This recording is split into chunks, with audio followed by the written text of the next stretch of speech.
Hello everyone, welcome to पवनवाग Academy. I am Angita, your friend. और guys, finally आज के class में I am very happy to say कि today will be the last lecture of your chapter number 11 of standard 11th adsorption and colloids. तो yes guys, आज का हमारा last class है, लास्ट वीडियो लेक्चर है चैप्टर नंबर 11 का, standard 11 का adsorption and colloids वाले चैप्टर का। ठीक है, ये चैप्टर अगर आपने देखा होगा तो काफ़ी ज़्यादा इंटरेस्टिंग था और फाइनली हम लोग इसके भी लास्ट वाले लेक्चर पे आ गए। हम लोग सारे लेक्चर्स को बहुत फटाफट कंप्लीट कर रहे हैं, एकदम बढ़िया अंडरस्टैंडिंग और बढ़िया एक्सप्लेनेशन के साथ मैं आपको ये वाली सारे लेक्चर्स डिलीवर कर रही हूँ। ठीक है, आपको ये सारी चीज़ों को पढ़ते वक्त नोट्स बनाने हैं, क्योंकि नोट्स बनाना काफ़ी एसेंशियल है। अगर आप नोट्स नहीं बनाते हो तो जस्ट वीडियो को ब्लाइंडली देखते हो तो हो सकता है कि कहीं ना कहीं कुछ भी दिमाग में जाए ना। नोट्स बनाने की हैबिट रखना चाहिए, राइट। तो चलिए आज के क्लास में देखते हैं हम लोग लास्ट क्लास। तो एक्चुअली प्रीवियस वाले क्लास में मैंने आपको स्टार्ट किया था जो भी आपके फिजिकल प्रॉपर्टीज़ थे कोलॉइडल डिस्पर्शंस के, मतलब ही कोलॉइडल सोल के, मतलब ही कोलॉइडल सॉल्यूशन के। उसमें सबसे पहली प्रॉपर्टी हम लोगों ने जनरल प्रॉपर्टी डिस्कस की थी। उसके बाद में सेकंड मोस्ट प्रॉपर्टी जो थी आपकी, वो थी आपकी ऑप्टिकल प्रॉपर्टी। और ऑप्टिकल प्रॉपर्टी में भी हम लोगों ने डिस्कस किया था आपका टिंडल इफेक्ट, टिंडल कोन और बहुत सारी चीज़ें हम लोगों ने लास्ट वाले क्लास में डिस्कस की थी। ठीक है, अगर हम लोग लास्ट वाले क्लास की बात करें तो टिंडल इफेक्ट और टिंडल कोन तो मैंने आपको बढ़िया तरीके से एक्सप्लेन कर दिया था, लेकिन मैंने इंपॉर्टेंस ऑफ टिंडल इफेक्ट आपको लास्ट वाले क्लास में एक्सप्लेन नहीं किया था क्योंकि टाइम ओवर हो गया था। तो चलिए सबसे पहले क्लास को स्टार्ट करने से पहले हम लोग देखते हैं हमारे पेज नंबर 169 पे सारे के सारे स्टूडेंट्स आ जाओ। पेज नंबर 169, उस पर हम लोग सबसे पहले देखेंगे कि इंपॉर्टेंस क्या होता है टिंडल इफेक्ट का। अगर आपके दिमाग में क्वेश्चन आ रहे होंगे कि मैम टिंडल इफेक्ट क्या है, टिंडल कोन क्या है, तो लास्ट वाले लेक्चर को एक बार जाके देख लो। ये मेरी आप सबसे रिक्वेस्ट है क्योंकि उसमें मैंने एकदम बढ़िया तरीके से ये वाली चीज़ क्या की है आपको एक्सप्लेन की है। चलिए देखते हैं इंपॉर्टेंस ऑफ टिंडल इफेक्ट जो कि दे रखा है पेज नंबर 169 में बुक के। फर्स्ट आपका इंपॉर्टेंस है, it is useful in determining the number of particles in the colloidal system and the particle size therein. मतलब टिंडल इफेक्ट की हेल्प से आप निकाल सकते हो कि कोलॉइडल डिस्पर्शन के अंदर में कितने पार्टिकल्स एक्चुअली प्रेजेंट है। क्योंकि अगर सपोज कोई भी कहीं पे भी अगर कोलॉइडल डिस्पर्शन कुछ इस तरीके से हो रहा है, सपोज आपका कोलॉइडल डिस्पर्शन कुछ इस तरीके से हो रहा है, लेकिन तब भी हमको ये नहीं पता कि इसके अंदर में कितने कोलॉइडल पार्टिकल्स है। हमको ये पता है कि कोलॉइडल डिस्पर्शन हुआ है, लेकिन हमको ये नहीं पता कि कितने पार्टिकल्स है। तो टिंडल इफेक्ट के फिनोमिना की हेल्प से हम लोग वो भी चीज़ डिटरमाइन कर सकते हैं कि इस कोलॉइडल डिस्पर्शन सिस्टम के अंदर में एक्चुअली कितने कोलॉइडल पार्टिकल है। साथ ही साथ एक तो नंबर तो मैं बता सकती हूँ कोलॉइडल पार्टिकल्स का, सेकंड थिंग ये है कि साइज़ क्या है कोलॉइडल पार्टिकल का। कोई कोलॉइडल पार्टिकल बड़ा है, कोई छोटा है, तो उनका साइज़ क्या है मैं वो भी बता सकती हूँ। सोचो यार कितना इंपॉर्टेंट इफेक्ट है। आपको ये भी बता रहा है कि कितने कोलॉइडल पार्टिकल प्रेजेंट है, उसी के साथ साथ आपको ये भी बता रहा है कि उनका साइज़ कितना है। सोचो कितना बढ़िया इफेक्ट है ये, है ना भाई। अब पढ़ते हैं नेक्स्ट वाले पॉइंट को, नेक्स्ट वाले इंपॉर्टेंस को टिंडल इफेक्ट के। सेकंड इंपॉर्टेंस आपका दे रखा है पेज नंबर 170 पर। दो इंपॉर्टेंस है, फर्स्ट अभी हम लोगों ने देखा कि साइज़ भी बता सकते हैं और नंबर ऑफ कोलॉइडल पार्टिकल्स भी बता सकते हैं in the colloidal dispersion. Second है आपका, it is used to distinguish between colloidal dispersion and true solution. True solution और कोलॉइडल डिस्पर्शन के बीच में हमको ये डिस्टिंग्विश कराता है। कैसे? अगर आपको याद होगा तो लास्ट वाले क्लास में मैंने 2 बीकर लिए थे। एक बीकर में हम लोगों ने ट्रू सॉल्यूशन लिया था, मतलब एक नॉर्मल सा सॉल्यूशन था जिसमें पूरा का पूरा सॉल्यूट कम्प्लीटली सॉल्यूबल था उस सॉल्वेंट में। उसी के बाजू में मैंने एक कोलॉइडल वाला सॉल्यूशन लिया था जिसमें हम लोगों ने मिल्क डाला था वाटर के अंदर में। फिर हम लोगों ने टॉर्च ऑन किया था। तो मैंने यहाँ पे यह ऑब्जर्व किया था कि टॉर्च का लाइट मुझे ट्रू सॉल्यूशन के अंदर में कुछ भी नहीं दिख रहा था, लेकिन जब वो टॉर्च का लाइट कोलॉइडल सॉल्यूशन से पास हुआ था ना, तो वो लाइट पूरा वाइट कलर का दिख रहा था। इसका मतलब मुझे यहाँ पे ये ऑब्जर्व हुआ कि ट्रू सॉल्यूशन जो है उसमें लाइट दिखता नहीं है, बट जो भी आपका कोलॉइडल सॉल्यूशन है उसमें लाइट दिखता है, क्योंकि लाइट का स्कैटरिंग होता है कोलॉइडल पार्टिकल से। तो इस तरीके से मैं ट्रू सॉल्यूशन और कोलॉइडल सॉल्यूशन को, कोलॉइडल डिस्पर्शन वाले सॉल्यूशन को डिस्टिंग्विश कर सकते हो टिंडल इफेक्ट से। ठीक है, तो पहला पॉइंट हम लोग नंबर ऑफ कोलॉइडल पार्टिकल्स निकाल सकते हैं, कितना उनका साइज है वो बता सकते हैं। सेकंड पॉइंट ये बताया मैंने कि हम लोग ट्रू सॉल्यूशन और क्या और कोलॉइडल वाले डिस्पर्शन वाले सॉल्यूशन को डिस्टिंग्विश कर सकते हैं। ठीक है भाई, तो यहाँ पे आपका टिंडल इफेक्ट खत्म होता है। पॉइंट्स जो नहीं करवाए थे वो भी करवा दिया। अब चलिए देखते हैं, हम लोग लेते हैं एंट्री अपने थर्ड या जो भी है थर्ड, जनरली थर्ड प्रॉपर्टी के अंदर में जिसका नाम है कलर। चलिए देखते हैं कलर कैसे क्या होता है कोलॉइडल डिस्पर्शन वाले सोल्यूशन का, देखते हैं भाई। अगर मैं बात करती हूँ कलर की, तो कलर में मैंने यहाँ पे ये ऑब्जर्व किया भाई कि जो भी आपका कलर रहता है किसी भी कोलॉइडल सॉल्यूशन का, जो भी आपका कलर रहता है वो डिपेंड करता है। कलर को मुझे डिफाइन करने की तो ज़रूरत नहीं है, क्योंकि सबको पता है कलर मतलब क्या होता है भाई। सपोज़ मेरे टी शर्ट का कलर कौन सा है तो आप सब बोलेंगे मैम ये पिंकिश कलर है। सपोज़ ये वाइट बोर्ड का कलर क्या है, वाइट कलर है। ये मार्कर का कलर क्या है, रेड कलर है। कलर को क्या डिफाइन करेंगे भाई, लेकिन कलर वाली प्रॉपर्टी कैसे ओरिजिनेट हो रही है, कैसे क्या अराइज हो रही है, वो तो कर सकते हैं डिस्कस। चलिए वो देखते हैं। मतलब जो भी आपका कलर होता है किसी भी कोलॉइडल सॉल्यूशन का या कोलॉइडल डिस्पर्शन का, वो डिपेंड करता है सबसे पहले तो वेवलेंथ ऑफ स्कैटर्ड लाइट के ऊपर में। सबसे पहले भाई वो डिपेंड करता है wavelength of scattered light. Wavelength of scattered light मतलब जो भी लाइट आपकी स्कैटर्ड हुई है उसकी वेवलेंथ कितनी है उसके ऊपर में भी डिपेंड करता है। सेकेंड फैक्टर जिसके ऊपर वो डिपेंड करता है वो होता है manner in which observer receives the light. Observer receives the light, ठीक है, ये होता है आपका सेकेंड मोस्ट फैक्टर। और थर्ड फैक्टर जो होता है वो होता है साइज ऑफ कोलॉइडल पार्टिकल। मतलब कहना मुझे यहाँ पे बस इतना है कि जो भी आपका कलर होता है किसी भी कोलॉइडल सॉल्यूशन का ऐसे नहीं ओरिजिनेट होता है। वो जो कलर होता है ना वो डिपेंड करता है टोटल 3 फैक्टर्स के ऊपर में। पहला फैक्टर होता है कि वेवलेंथ जो है स्कैटर्ड लाइट की वो कितनी है। डिपेंड करता है मैनर, किस मैनर में हम लोग ऑब्जर्वर जो है वो लाइट को रिसीव कर रहा है। तीसरी चीज़ होती है साइज ऑफ कोलॉइडल पार्टिकल। दिमाग में क्वेश्चन आएगा मैम ये तो आप बस हमको डायरेक्ट बता दिया, हमको तो कुछ समझाया नहीं और कुछ समझा भी नहीं। अरे भाई मैंने अभी समझाया कहा है, अभी समझाने वाली है। अब आप लोग ही मुझे बताओ, अगर मैं एग्जाम्पल नहीं लूँगी तो क्या आपको समझ में आएगा? नहीं रे बाबा, अभी एग्जाम्पल की एंट्री नहीं हुई है। चलिए देखते हैं एग्जाम्पल को एकदम बढ़िया तरीके से, एकदम कड़क तरीके से, फिर आपको ये सारे पॉइंट्स भी एकदम बढ़िया तरीके से क्लियर हो जाएंगे।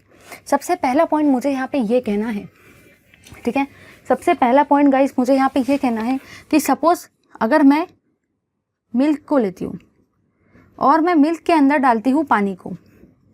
मैंने मिल्क को और पानी को लिया है, मिल्क का मैंने स्मॉल अमाउंट लिया है, ठीक है, और पानी का मैंने लार्ज अमाउंट लिया है। मतलब कुछ भी नहीं भाई, पानी लेने का, पानी के अंदर दूध को डाल देने का, पानी के अंदर में मिल्क को डाल देने का, तो यहाँ पे एक सॉल्यूशन तैयार होगा, येस और नो। यहाँ पे एक सॉल्यूशन तैयार होगा। अब दिमाग में क्वेश्चन आता है मैम ये सॉल्यूशन किसका रहेगा? अरे भाई इसके अंदर में 2 चीज़ें मिलाई, मिल्क और पानी, तो ये सॉल्यूशन भी किसका रहेगा? मिल्क प्लस पानी का।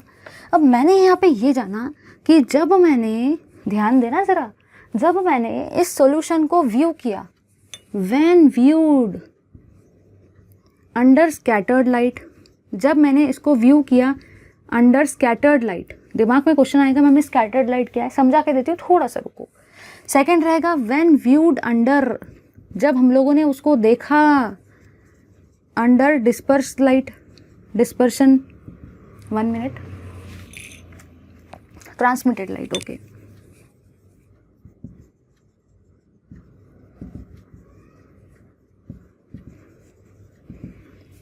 चलिए तो 2 चीज़ें अराइज होती है। सबसे पहली चीज़ ये है कि जब भी हम लोग किसी भी सॉल्यूशन को, जो कोलॉइडल सॉल्यूशन है, जैसे कि मिल्क प्लस पानी भी आपका कोलॉइडल सॉल्यूशन होता है, तो मैंने एक जनरल सा एग्जांपल लिया मिल्क प्लस पानी का, ठीक है, उससे क्या बना भाई मेरा, उससे मेरा सॉल्यूशन बना। उसको मैंने 2 लाइट के अंदर में स्कैटर्ड किया। पहला था आपका स्कैटर्ड लाइट के अंदर में और सेकेंड था आपका ट्रांसमिटेड लाइट के अंदर में, ठीक है। स्कैटर्ड लाइट मतलब ऐसा लाइट, जब लाइट किसी ऑब्जेक्ट से टकराता है तो वो बहुत सारे डायरेक्शन में अलग अलग तरीके से डिफ्रैक्ट होता है। ये वाली चीज़ आपकी स्कैटरिंग होती है। मतलब एक लाइट का जो रे था, जब वो किसी भी ऑब्जेक्ट के साथ में टकराया, जब वो किसी भी ऑब्जेक्ट के साथ में कोलाइड करता है, तो वो अलग अलग डायरेक्शन में जाके डिस्पर्स होता है। इसको हम लोग स्कैटरिंग बोलते हैं, ठीक है भाई। तो जब भी हम लोग उस सॉल्यूशन को स्कैटर्ड लाइट के अंदर में देखते हैं, तो मैंने यहाँ पे ये जाना भाई कि जो भी आपके सॉल्यूशन का कलर रहता है ना, सॉल्यूशन का कलर रहता है blue colour, solution is blue colour, blue colour का सॉल्यूशन दिखता है बोला। और जब मैं उसी चीज़ को ट्रांसमिटेड लाइट के अंदर में देखती हूँ, तो जो भी मेरा सॉल्यूशन है ना, वो रेड कलर का मुझे दिखता है। और रेड कलर का मुझे दिखता है। मतलब गाइस यहाँ पे मैंने क्या ऑब्जर्व किया, सुनो, यहाँ पे मैंने, अगर मैं प्रैक्टिकली बात करूँ तो यहाँ पे मैंने ये ऑब्जर्व किया, क्या सेकंड पॉइंट मेरा प्रूव हो रहा है? सेकंड पॉइंट क्या कहता है कि जो भी आपका कलर होता है वो डिपेंड करता है manner in which the observer receive the light, किस तरीके से ऑब्जर्वर लाइट को रिसीव कर रहा है। अगर वो स्कैटर्ड लाइट को रिसीव कर रहा है तो कलर ब्लू आया, कलर कुछ और आया। अगर वो ट्रांसमिटेड लाइट को रिसीव कर रहा है तो कलर रेड आया।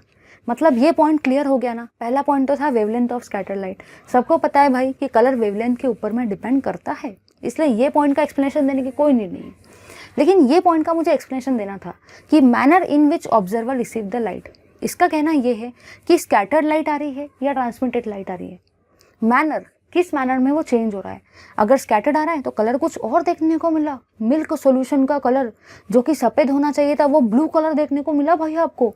और जब आपने उसी चीज़ को, उसी सफ़ेद वाले सॉल्यूशन को ट्रांसमिटेड लाइट के अंदर में देखा तो वही सफ़ेद सॉल्यूशन आपको रेड कलर का दिखने मिला। समझे या नहीं समझे? मतलब ये लाइट के मैनर के हिसाब से कलर चेंज होते जाते हैं। हुआ कि नहीं हुआ सेकेंड पॉइंट प्रूफ? चलिए अब मूव करते थर्ड पॉइंट की तरफ। भाई थर्ड पॉइंट जो होता है ना उसका एक्सप्लेनेशन देख रहे हैं अपन लोग। वो पॉइंट आपका ये कहता है कि सपोज़ मैंने गोल्ड को लिया, अगर मैं बात करती हूँ भाई गोल्ड के नॉर्मल साइज़ की, गोल्ड के मॉडरेट साइज़ की, मॉडरेट साइज़ ऑफ पार्टिकल,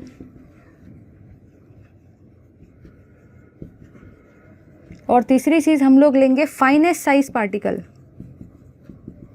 जिसको हम लोग नैनो पार्टिकल भी बोलते हैं। देखना ज़रा, आप लोग ही मुझे बताओ भाई, गोल्ड का कलर जो होता है, सोना कलर क्या होता है? पीले कलर का होता है, पीले कलर का होता है, ठीक है भाई। अगर उसका मॉडरेट साइज़ का पार्टिकल लूँ मैं, पार्टिकल का साइज़ थोड़ा डिक्रीज़ कर दूँ, मॉडरेट साइज़ पे आ जाऊँ, तो वही गोल्ड मुझे पर्पल कलर का दिखता है भाई। और अगर मैंने गोल्ड के पार्टिकल का साइज़ देखो, पहले इतना था, नॉर्मल अपना गोल्ड का पीस था, तो वो गोल्ड मतलब ही वो येलो कलर का था। येलो गोल्ड भी बोल सकते हैं या तो येलो कलर का था, ऐसा भी बोल सकते हैं। गोल्ड येलो कलर का होता है ना, ठीक है।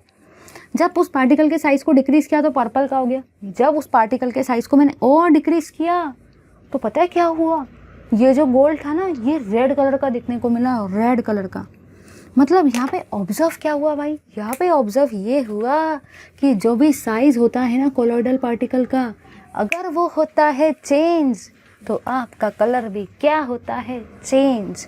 मतलब मैंने यहाँ पे ये जाना कि अगर मैं गोल्ड का लेती हूँ नॉर्मल साइज़ का पार्टिकल तो वो येलो कलर का था, जब मॉडरेट साइज़ पे गई तो वो पर्पल कलर का हो गया, और जब मैं नैनो साइज़ पे गई, फाइनेस्ट साइज़ पे गई, सबसे छोटे साइज़ पर गई तो वो रेड कलर का हो गया।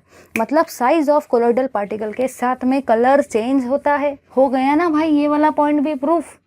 तो लो भाई सारे के सारे इसका स्क्रीनशॉट। बुक में तो बड़ा ही मतलब ऐसा बड़ा सा दे के रखा है, वो पढ़ने के बाद कुछ समझेगा भी नहीं, लेकिन ये समझ गया ना तो आप यूँ बड़े बड़े नोट्स बना सकते हो। लो स्क्रीनशॉट। चलिए भाई, अब हम लोगों ने कलर वाली प्रॉपर्टी को तो कंप्लीट कर लिया। अब हम लोग मूव करेंगे अपनी नेक्स्ट प्रॉपर्टी की तरफ, और पता है नेक्स्ट प्रॉपर्टी का नाम क्या है? नेक्स्ट प्रॉपर्टी है भाई आपकी काइनेटिक प्रॉपर्टी। चलिए देखते हैं हम लोग सारे के सारे एकदम बढ़िया तरीके से काइनेटिक प्रॉपर्टी को, कि ये काइनेटिक प्रॉपर्टी होती क्या है, काइनेटिक प्रॉपर्टी के अंदर में एक्चुअली होने क्या वाला है, कौन से मोशन रहेंगे और वो मोशन को कैसे डिफाइन करेंगे, कैसे होते हैं, वो सारी की सारी चीज़ें हम लोग देखने वाले हैं इस पार्ट के अंदर में जल्दी से। चलिए भाई देखते हैं काइनेटिक प्रॉपर्टी को, कि काइनेटिक प्रॉपर्टी क्या कहती है, काइनेटिक प्रॉपर्टी की कहानी क्या है, देखते हैं इस चीज़ को। काइनेटिक प्रॉपर्टी आपका ये कहती है कि जो भी आपका काइनेटिक प्रॉपर्टी होता है ना, kinetic property it is associated with, ये एसोसिएटेड होती है with Brownian motion. Kinetic property जो होती है ना भाई आपकी, वो एसोसिएटेड होती है विथ द ब्राउनियन मोशन। मतलब ब्राउनियन मोशन के हिसाब से आपके काइनेटिक प्रॉपर्टी चलती है। ब्राउनियन मोशन अगर आपको नहीं पता तो आप काइनेटिक प्रॉपर्टी को नहीं समझ सकते, क्योंकि ब्राउनियन मोशन ही काइनेटिक प्रॉपर्टी की कहानी है। चलिए देखते हैं ब्राउनियन मोशन को। सबसे पहले हम लोग ब्राउनियन मोशन का डेफिनेशन देख लेते हैं। ब्राउनियन मोशन कहता क्या है? चलो भाई देखते हैं जल्दी से ब्राउनियन मोशन को।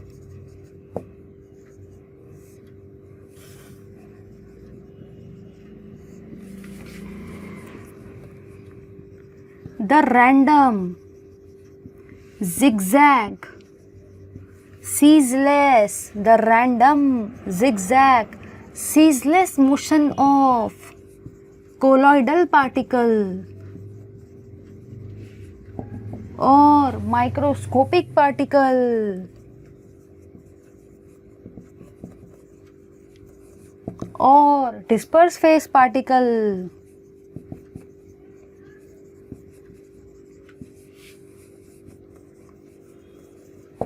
in all directions in a fluid is called as Brownian motion.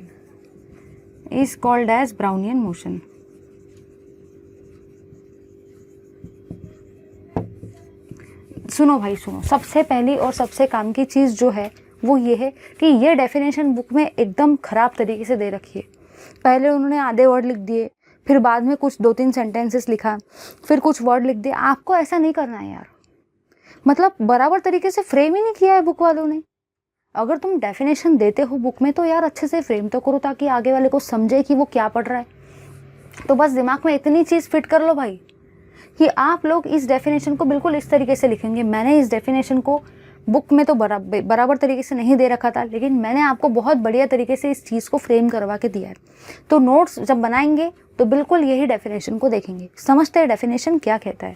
सबसे पहली चीज़ आपको ये बोल रखा है द रैंडम मतलब बहुत तेज़ी से, बहुत फास्ट। जिगजैग मतलब एक पार्टिकल उधर भाग रहा है, एक पार्टिकल इधर भाग रहा है, एक पार्टिकल नीचे भाग रहा है।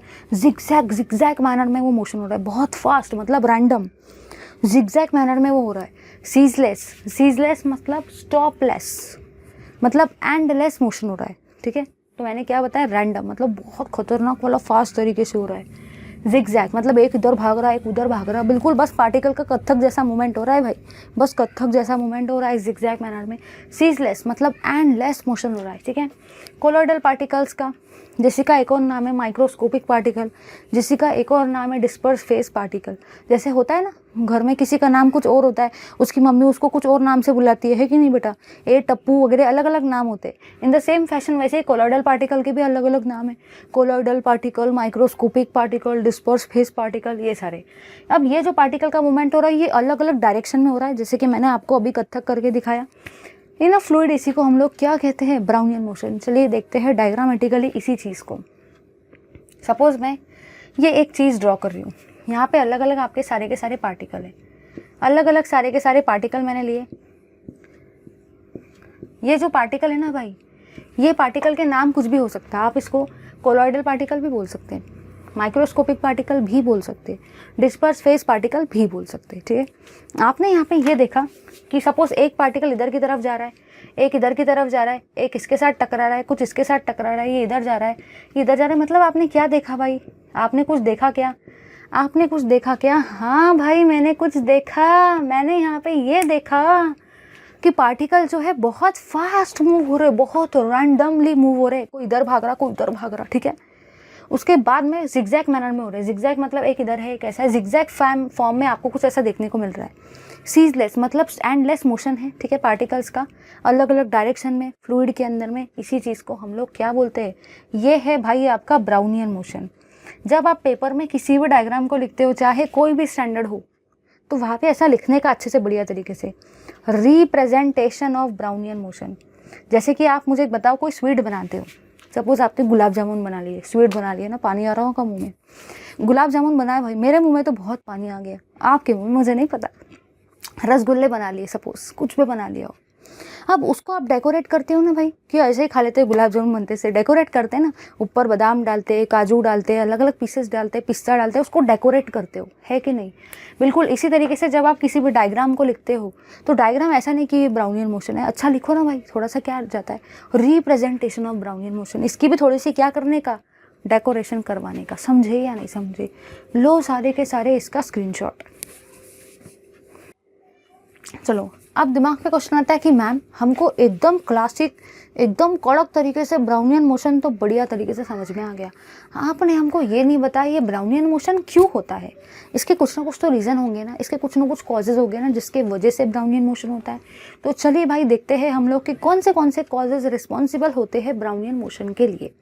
फिर दिमाग में क्वेश्चन ये भी आता है, आपने हमको ये नहीं बताया कि ब्राउनियन मोशन को एक्सप्लेन किसने किया, कौन से साइंटिस्ट, कौन से महान साइंटिस्ट आए जिन्होंने बताया कि ब्राउनियन मोशन होता है। तो चलिए हम लोग देखते हैं वो महान से साइंटिस्ट का नाम और देखते हैं कि ब्राउनियन मोशन होता क्यों है भाई। चलिए देखते हैं इस पार्ट को, एकदम इंटरेस्टिंग सा पार्ट है। तो सबसे पहले मैं आपको बता रही हूँ, it is explained bye, it is explained bye, it is मतलब जो भी आपका ब्राउनियन मोशन है ना भाई, जो भी आपका ब्राउनियन मोशन है, ये ब्राउनियन मोशन जो है ये एक्सप्लेन किया गया है bye Albert Einstein. Albert Einstein, yes guys, Albert Einstein जो आप सबके बहुत ज़्यादा फेवरेट है, उन्होंने ही ये ब्राउनियन मोशन को बताया। ठीक है, चलिए अब बढ़ते हैं आगे की तरफ। आगे का पार्ट आप, क्योंकि ये ऐसे क्वेश्चन है ना पूछ लिए जाते कभी कभी। अल्बर्ट आइंस्टाइन ने ब्राउनियन मोशन को दिया, याद रखना है भाई इसको।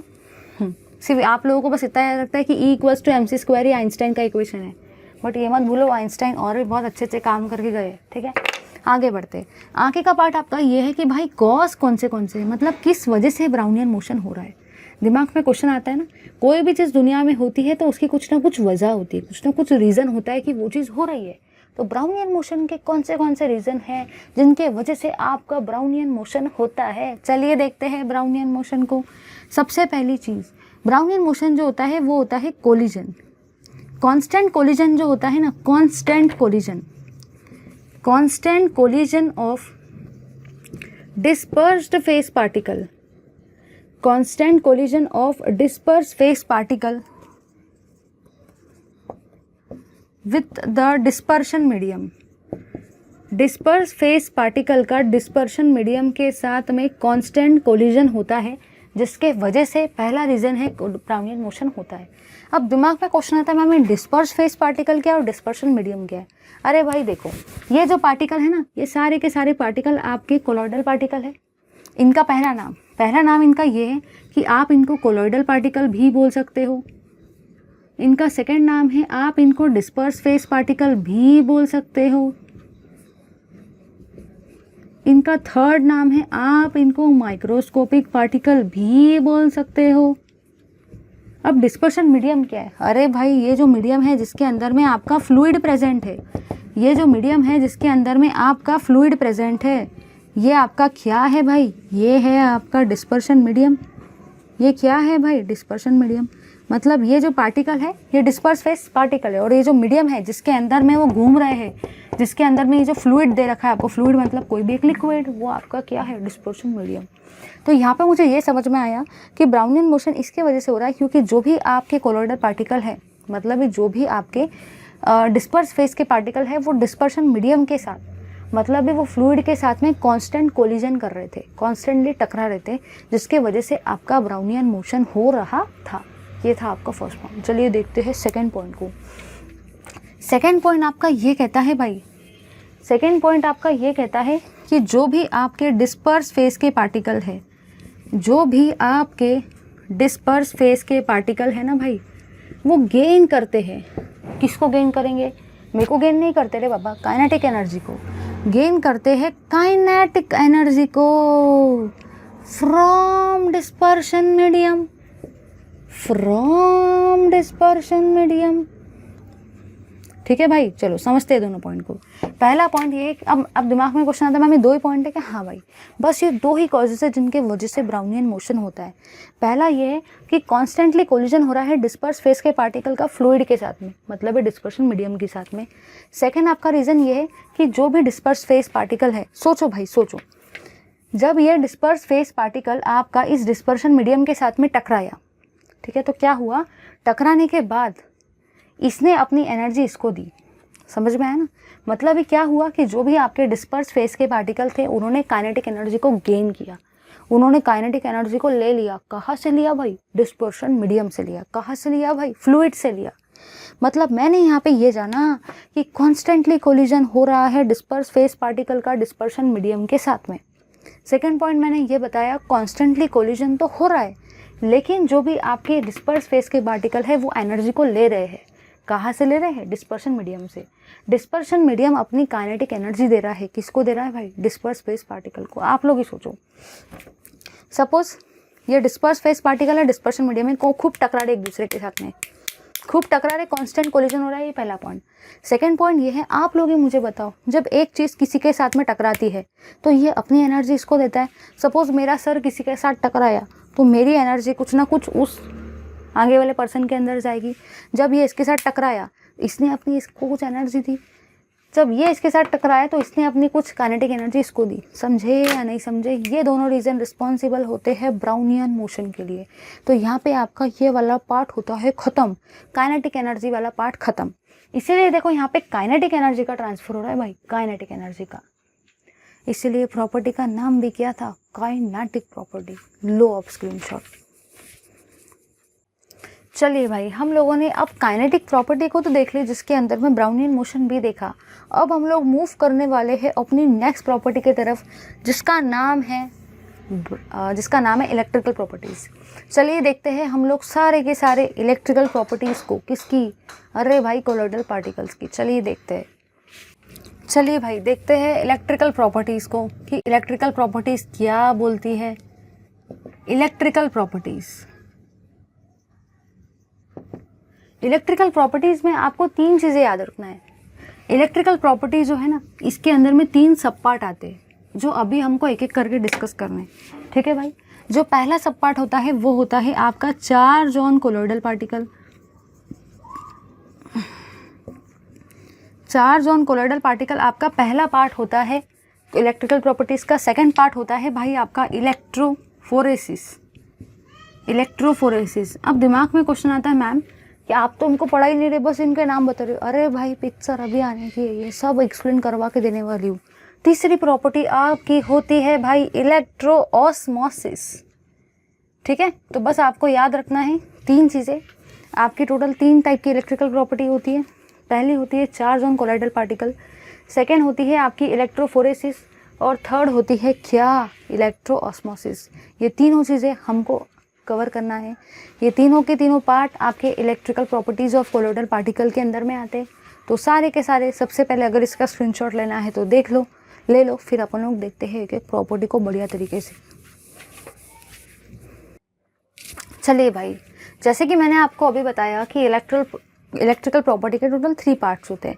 तो चलिए अब हम लोग देखते हैं इलेक्ट्रिकल प्रॉपर्टी के सबसे पहले वाले पार्ट को, जिसका नाम है चार्ज ऑन कोलोइडल पार्टिकल। चलिए देखते हैं इस पार्ट को जल्दी से।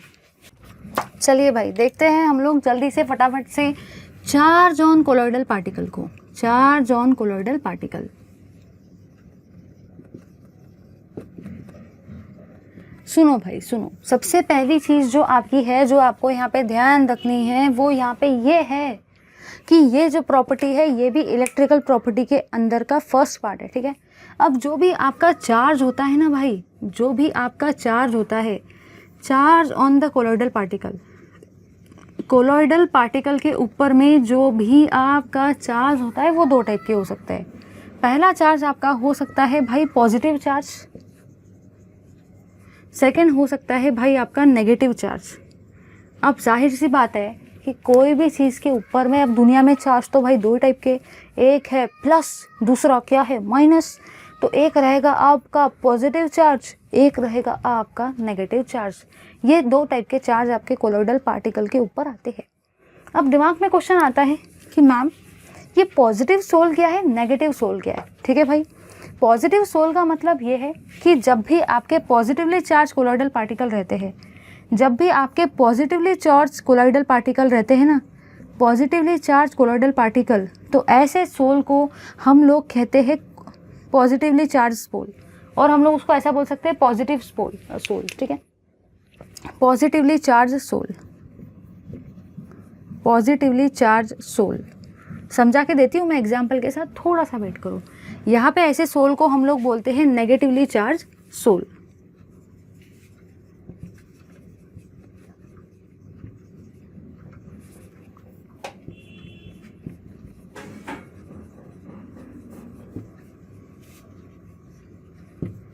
मतलब भाई मैंने यहाँ पे ये जाना कि मेरे सोल के टोटल 2 टाइप होते हैं, एक होता है पॉजिटिवली चार्ज सोल और एक होता है नेगेटिवली चार्ज सोल। ठीक है, पॉजिटिवली चार्ज सोल के अंदर में नाम ही है भाई पॉजिटिव, मतलब कोलॉइडल पार्टिकल भी कैसे रहेंगे पॉजिटिव। पॉजिटिव मतलब वो वाला पॉजिटिव मत समझना भाई, ठीक है ना। अभी तो सारे के सारे बोलते हैं ना पॉजिटिव रहो पॉजिटिव रहो, पहले बोलते थे कि अपना मूड पॉजिटिव रखो सारे के सारे, अब बोलते हैं कि नहीं भाई नहीं, टेस्ट का रिपोर्ट पॉजिटिव नहीं आना चाहिए। किसका रे? कोविड का, समझे ना। अब ये यहाँ पे अब इसका नाम है नेगेटिवली चार्ज सोल, नेगेटिव नाम ही है भाई, नाम नेगेटिवली चार्ज सोल, मतलब कोलॉइडल पार्टिकल के ऊपर में चार्ज भी कैसा रहेगा? नेगेटिव। अब मुझे ऐसा लगता है कि सभी को अभी नेगेटिव वर्ड बहुत पसंद है ना। चलिए चलिए चलिए, ये हो गया आपका चार्ज ऑन कोलॉइडल पार्टिकल।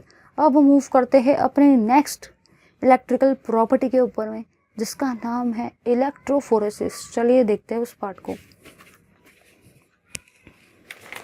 लेकिन उस प्रॉपर्टी को देखने से पहले मुझे आपसे कुछ एग्जाम्पल्स डिस्कस करने हैं। सारे के सारे आ जाएंगे पेज नंबर 170 के ऊपर में, 170 पेज नंबर। उसमें हम लोग देखेंगे पॉजिटिवली चार्ज सोल और नेगेटिवली चार्ज सोल के कुछ ना कुछ एग्जाम्पल्स। ठीक है, पॉजिटिवली चार्ज सोल में आता है आपका हाइड्रेटेड मेटल के ऑक्साइड्स, मेटल के ऑक्साइड्स वो सारे के सारे आपके पॉजिटिवली चार्ज सोल है। उसी के साथ में बेसिक्स डाई स्टफ्स जैसे कि मिथिलीन ब्लू एक डाई है, वो भी आपका पॉजिटिवली चार्ज सोल है। तीसरा अपने बॉडी का हेमोग्लोबिन जो ब्लड के अंदर में होता है, याद रखना है भाई, वो भी पॉजिटिवली चार्ज सोल है, नेगेटिव नहीं है वो। TiO2 सोल मतलब टिटानियम ऑक्साइड का जो सोल है वो भी आपका पॉजिटिवली चार्ज सोल है। अब नेगेटिवली चार्ज सोल के एग्जांपल देखते हैं। Metal, copper, silver, gold sol, metallic sulphides, मतलब कॉपर, सिल्वर और गोल्ड के जो भी मेटालिक सल्फाइड्स वाले आपके सोल है ना, वो सारे के सारे आपके नेगेटिवली चार्ज सोल है। इसी के अलावा एसिडिक डाई स्टफ्स, मतलब जो डाइज है एसिडिक फॉर्म में, ईओसिन, कॉन्गो रेड सोल, ये सारे के सारे आपके नेगेटिवली चार्ज सोल है। सोल ऑफ स्टार्च गम देखा है ना आप लोगों ने, गम मतलब वो चिपकने वाला गम रे, हाँ। स्टार्च जो भिंडी में होता है, स्टिकी नेचर का, उसके जो सोल रहते हैं, उसका जो सोल्यूशन रहता है सोल वाले फॉर्म में, वो भी नेगेटिवली चार्ज सोल है। इसी के अलावा जिलेटिन, क्ले, गम का सोल, ये सारे के सारे आपके नेगेटिव सोल के एग्जाम्पल्स है। तो अपन लोग सभी चीज़ डिस्कस कर रहे हैं, ऐसा नहीं कि कुछ छोड़ दिया। ठीक है भाई, तो ये सारे थे आपके पॉजिटिवली और नेगेटिवली चार्ज सोल के एग्जाम्पल्स। आपको बस इतना याद रखना है कि अगर कोई भी सोल है पॉजिटिवली चार्ज, मतलब जाहिर सी बात है भाई उसमें कोलॉइडल पार्टिकल का नेचर कैसा है? पॉजिटिव। अगर कोई सोल है नेगेटिवली चार्ज तो उसमें कोलॉइडल पार्टिकल का नेचर कैसा है? नेगेटिवली। और आजकल के सभी को नेगेटिव वर्ड काफ़ी ज़्यादा पसंद है, राइट गाइज।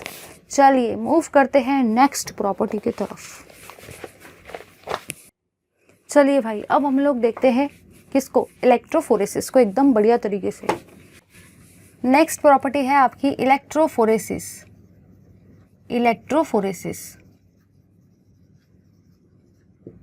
सबसे पहले मैं इलेक्ट्रोफोरेसिस का डेफिनेशन लिखती हूँ, फिर अपन लोग सभी चीज़ों को इसको समझते हैं कि बढ़िया है क्या चीज़ भाई। ठीक है,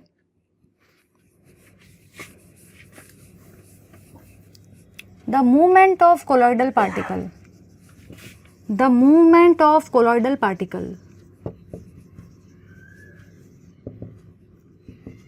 under an applied electric potential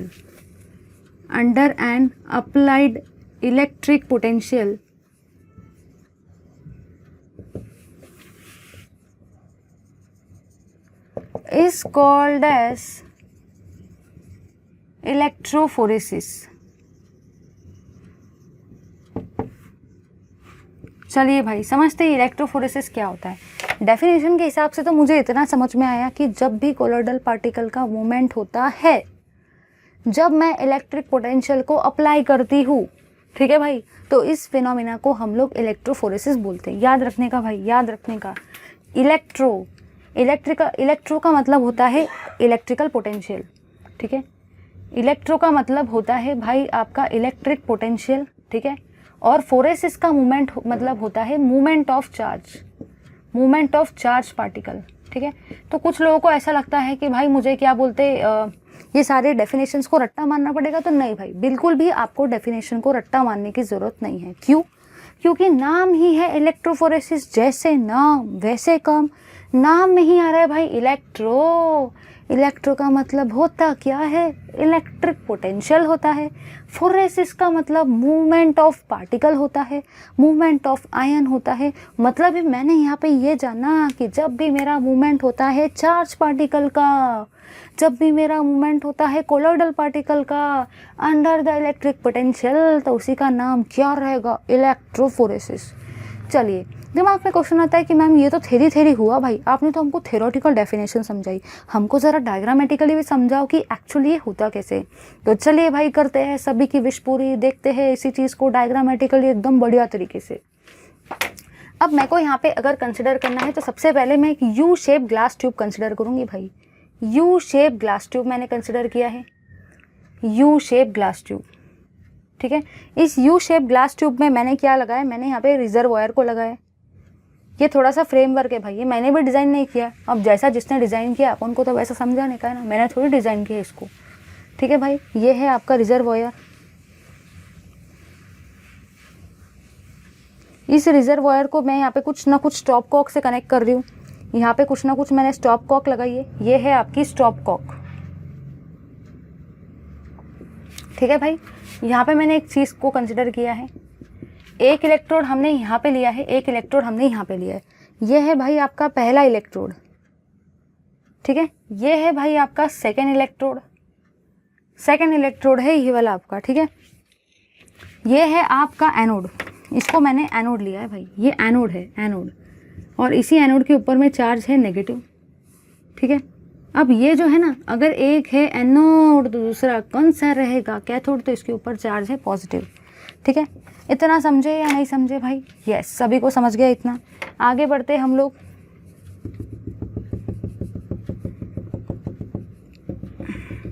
इसको बोला जाता है रिजर्वॉयर,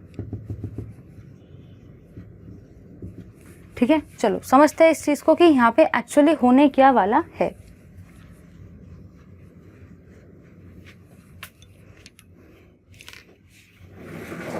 चलो भाई समझो ज़रा इसको, समझो यहाँ पे क्या बोल रखा है। यहाँ पे आपको ये बोल रखा है, सुनना ज़रा। यहाँ पे आपके हर टाइप के कोलॉइडल पार्टिकल है, ठीक है। यहाँ पे आपके प्लस वाले भी कोलॉइडल पार्टिकल है, माइनस वाले भी कोलॉइडल पार्टिकल है। अपन दोनों टाइप के कोलॉइडल पार्टिकल को कंसिडर करते हैं।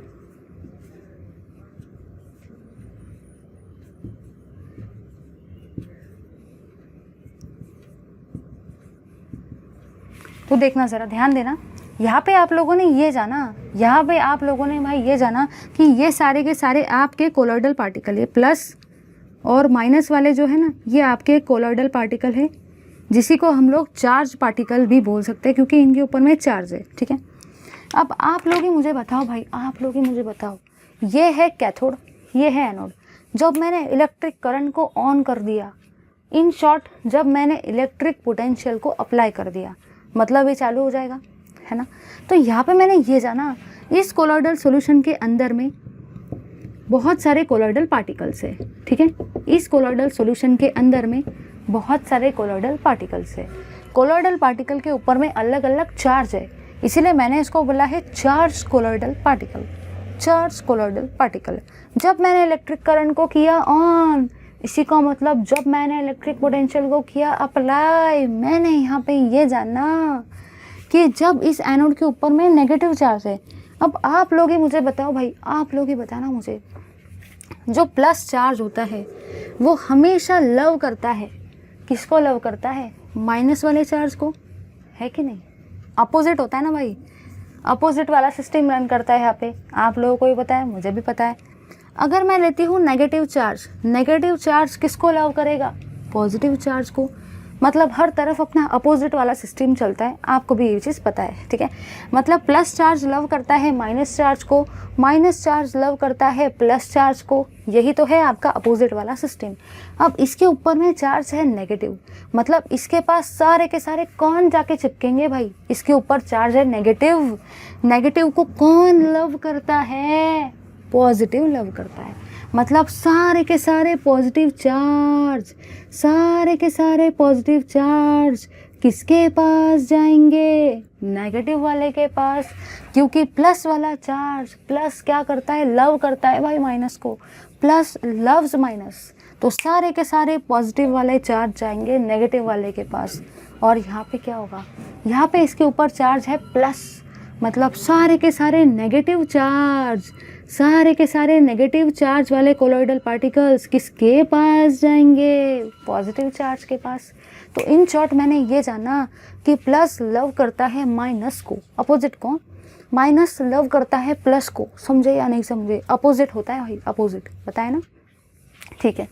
आगे मैंने यहाँ पे ये जाना कि इसके ऊपर चार्ज है नेगेटिव मतलब माइनस, तो सारे के सारे पॉजिटिवली चार्ज कोलॉइडल पार्टिकल उसको जाके चिपकेंगे। यहाँ पे ये जाना कि इसके ऊपर, इस इलेक्ट्रोड के ऊपर में चार्ज है पॉजिटिव प्लस, तो सारे के सारे नेगेटिव वाले इसके पीछे जाके चिपकेंगे। तो ये हुआ भाई आपका इलेक्ट्रोफोरेसिस। मतलब ये जाना मैंने कि जब भी मैंने इलेक्ट्रिक पोटेंशियल को किया अप्लाई, तो मूवमेंट हुआ चार्ज पार्टिकल का, और वो भी मूवमेंट कैसा हुआ, प्लस चार्ज चिपके माइनस चार्ज को जाकर, और माइनस चार्ज चिपके प्लस चार्ज को जाकर।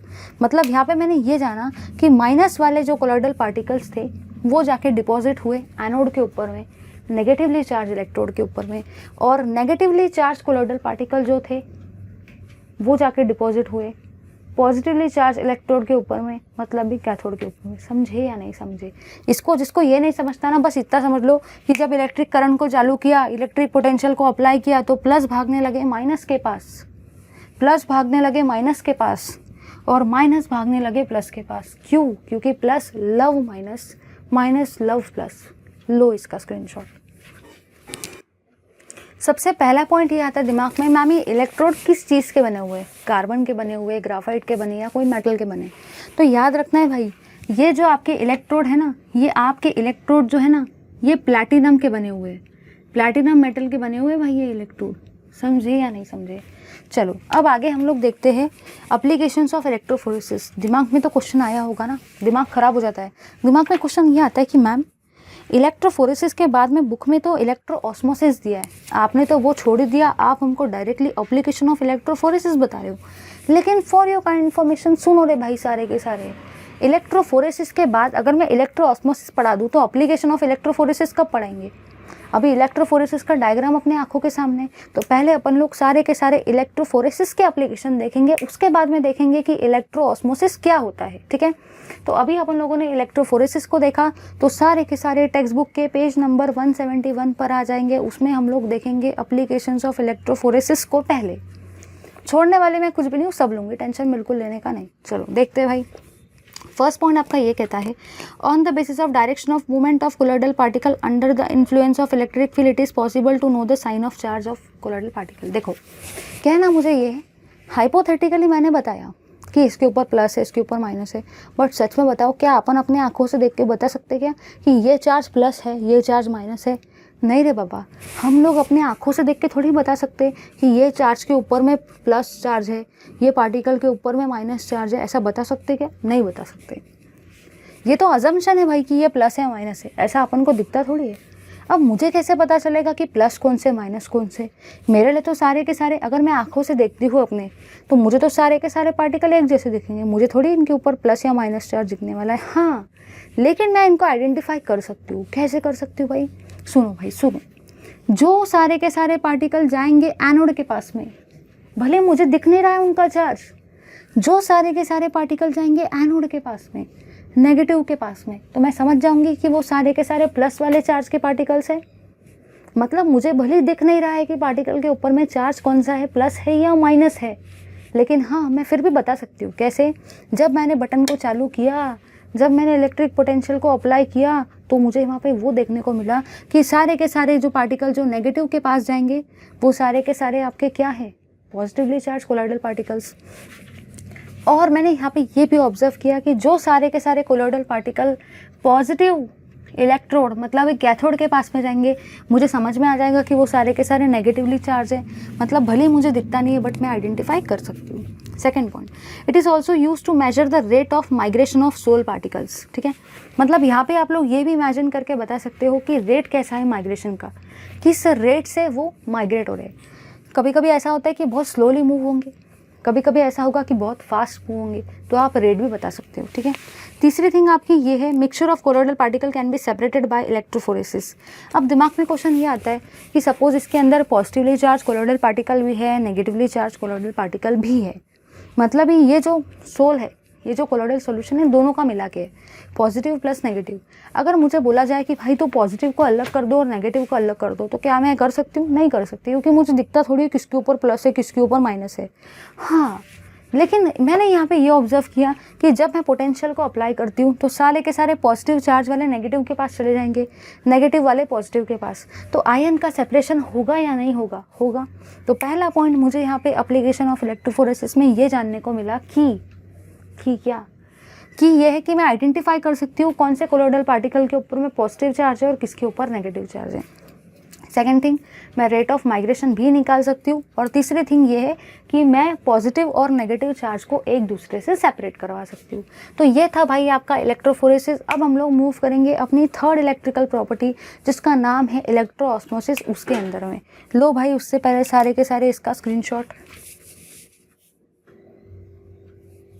चलिए भाई देखते हैं हम लोग इलेक्ट्रोऑस्मोसिस को देखेंगे भाई, इलेक्ट्रोऑस्मोसिस को, जो कि थर्ड आपकी इलेक्ट्रिकल प्रॉपर्टी है, third and the last but not the least electrical property, जिसका नाम है इलेक्ट्रोऑस्मोसिस। इलेक्ट्रोऑस्मोसिस, ठीक है भाई, समझते हैं इस चीज़ को। उससे पहले मैं लिख देती हूँ इसका definition. The movement of dispersion medium, ठीक है, जिसी को हम लोग कहते हैं solvent, under N applied electrical field, under N applied electric field in which the movement of disperse phase particle, जिसी को हम लोग कहते हैं आपके सॉल्यूट, इज रेस्ट्रिक्टेड को हम लोग प्रिवेंटेड भी लिख सकते हैं।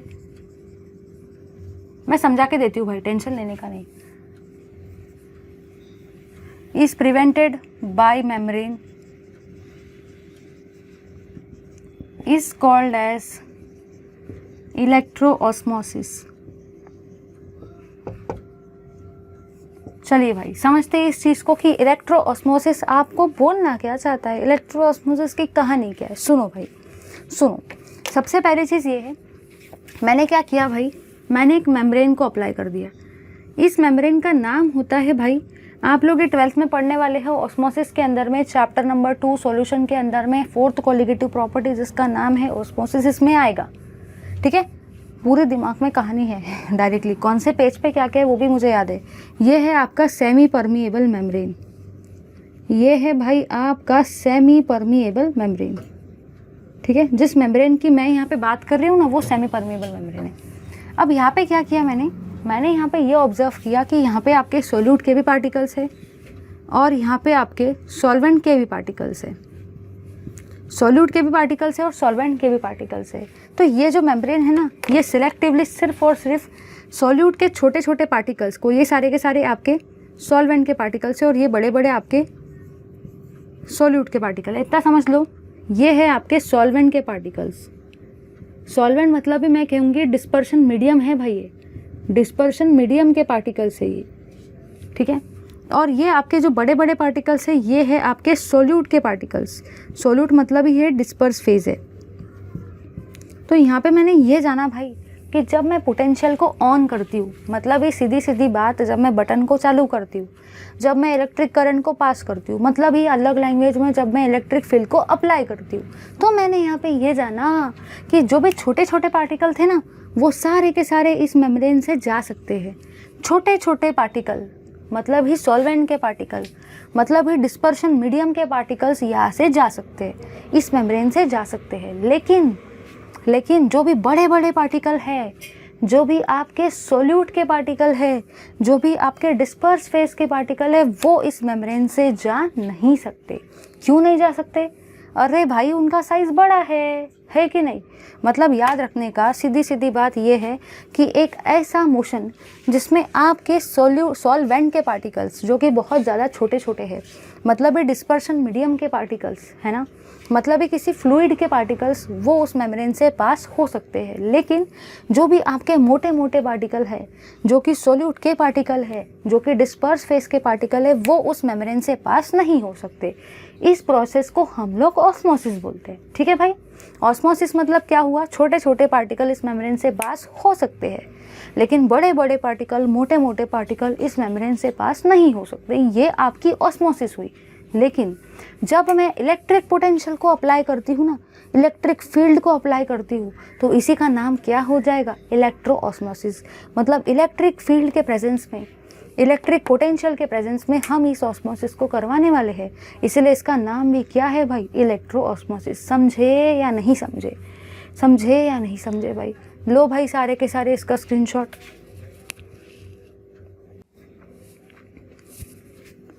चलिए भाई, अब हम लोग मूव करते हैं अपनी लास्ट प्रॉपर्टी को। देखते हैं हम लोग लास्ट प्रॉपर्टी को, कोलोइडल डिस्पर्शन की, मतलब ये कोलोइडल सॉल्यूशन की, जिसका नाम है आपका कोएगुलेशन। जैसे कि मैंने आपको लास्ट वाले क्लास में एक चार्ट लिखवा के दिया था, उसमें सारे के सारे प्रॉपर्टीज़ के नेम बताए थे जो हम लोग डिस्कस करने वाले थे। वो सारे के सारी प्रॉपर्टी अपन लोगों ने डिस्कस की और अभी हम लोग देखने वाले हैं कोएगुलेशन को। तो चलिए गाइस, फटाफट से टाइम वेस्ट किए बिना देखते हैं अपनी last property of colloidal dispersion, जिसका नाम है कोएगुलेशन, उसको। तो लास्ट प्रॉपर्टी है आपकी कोएगुलेशन। कोएगुलेशन याद रखना है, कोएगुलेशन का ही मतलब प्रेसिपिटेशन भी होता है। कोएगुलेशन का मतलब ही प्रेसिपिटेशन ही होता है। इसका एक बार मैं डेफिनेशन लिखती हूँ, फिर आपको बढ़िया तरीके से इसको समझा के देती हूँ। The precipitation of colloid, the precipitation of colloid by removal of charge, by removal of charge from the colloidal particle, from the colloidal particle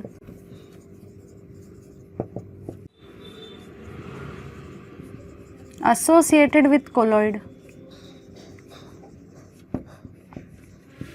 is called as coagulation। इसी को हम लोग कोएगुलेशन भी बोलते हैं,